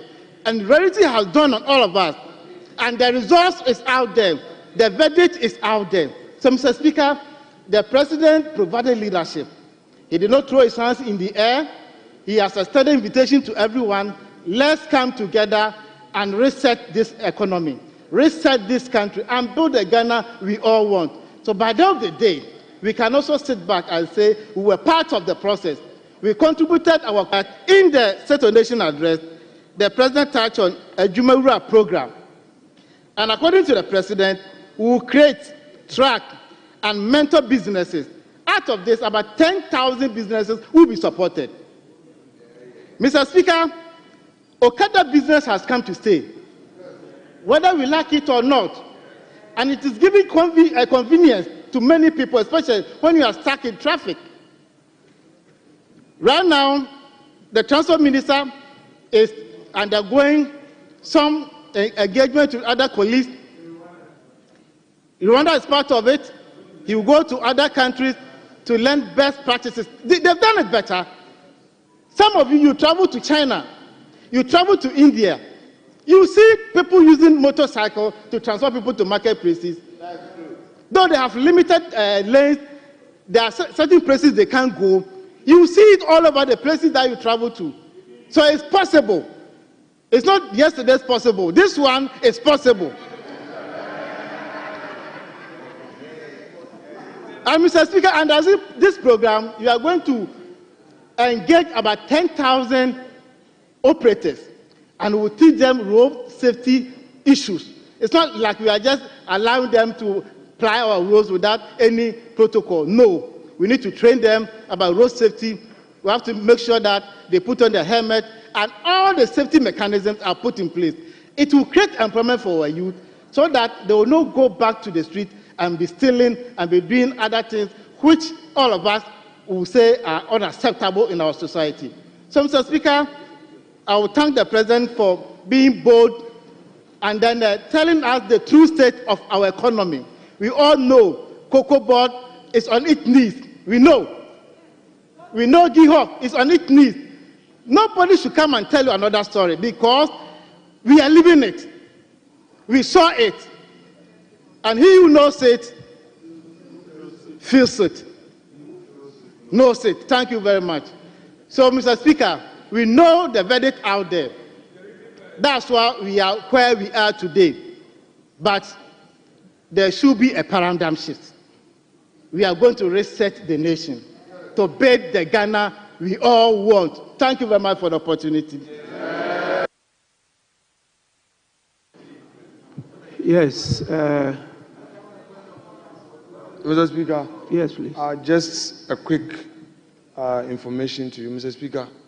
Our side listened quietly and enjoyed Honorable Achampo. I only pray that our colleagues would also be quiet to listen to Honorable Abna Osayasari.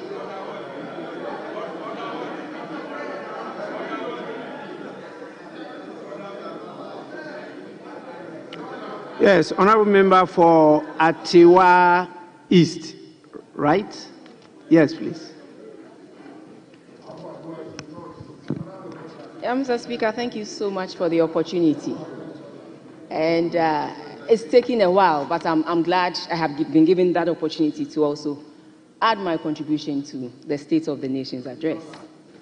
Mr. Speaker, honestly, we're expecting the President to use the SONA to set the tone for his administration's governance. But what did we see? What did we see, Mr. President, Mr. Speaker? We rather saw a predictable mixture of economic doomsaying, political blame shifting, and populist promises that is unsustainable, looking at where he claims we are now. Mr. Speaker, in addition to painting that gloomy picture, he says he inherited. Please, honorable members, please. Mr. Speaker, in addition to painting that gloomy picture he says he inherited, the President has outlined very heavy expansionary fiscal policies. And I doubt if in any way this is not a populist agenda. I doubt if this is sustainable. Mr. Speaker, on one hand, the President says the economy is in an ICU state. But on the other hand, he's pushed far-reaching social intervention measures with no clear funding plan. Mr. Speaker. Honorable members, please. Mr. Speaker, clearly, we in the MPP never shied away from the challenges in the economy. We were honest about it. And that is why we came up with the PCPEG program, the post-COVID-19 program for economic growth. That is what we came up with. We did not lament. We did not throw our hands in the air. Why you do that? We'll disturb you people. We acknowledged the challenges and came up with this program, which we sent to the IMF to assist us in the bailouts. So we did not go to the IMF empty-handed, but we went with our plan. And 2 years down the line, Mr. Speaker, you see, everybody can tell that truly the plan yielded some results. Let me start with the financial sector, Mr. Speaker. For us, the data is clear. We left a much stronger financial sector than what we inherited in 2016. Mr. Speaker, this is why I say so. In 2015, an asset quality review report was done with the IMF, stating the strengths and weaknesses of the banks. And in that report, we saw that some of the banks were bleeding. President Mahama at that time failed to do the needful. He failed to stop the bleeding. In 2016, he failed to stop the bleeding. It took a strong and decisive leader in the person of Nana Addo Dankwa Akufo-Addo to do the needful.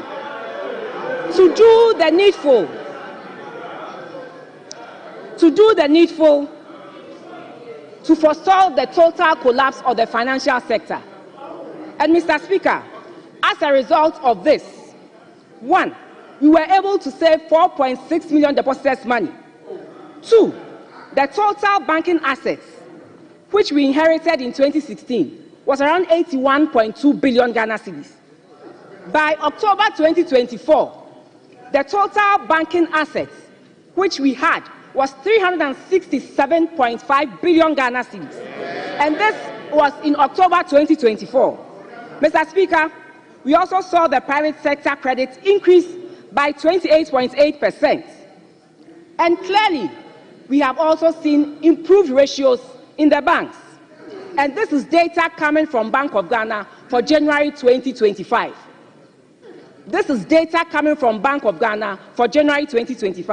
Mr. Speaker, I'm beginning to suspect that with the criticism that the President is giving in the financial sector, maybe he wants to use that as an excuse to recklessly give out banking licenses again for us to witness what we saw in the DKM saga.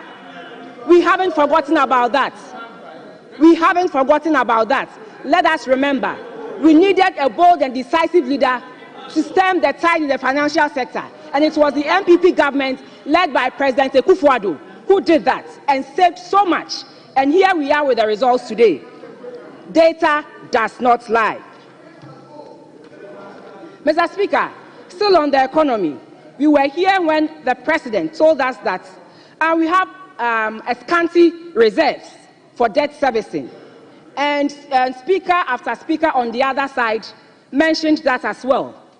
But Mr. Speaker, what he failed to say was that across the globe, there were resource challenges as a result of COVID-19 and as a result of COVID-19 and the Russian-Ukraine war. Mr. Speaker, I was expecting this from them. Mr. Speaker, I was expecting this from them. It's the same with President Mahama. When he goes out there, outside this country, he acknowledges the effect of COVID-19 and Russian-Ukraine war. But as soon as President Mahama gets back to Ghana, he closes that memory.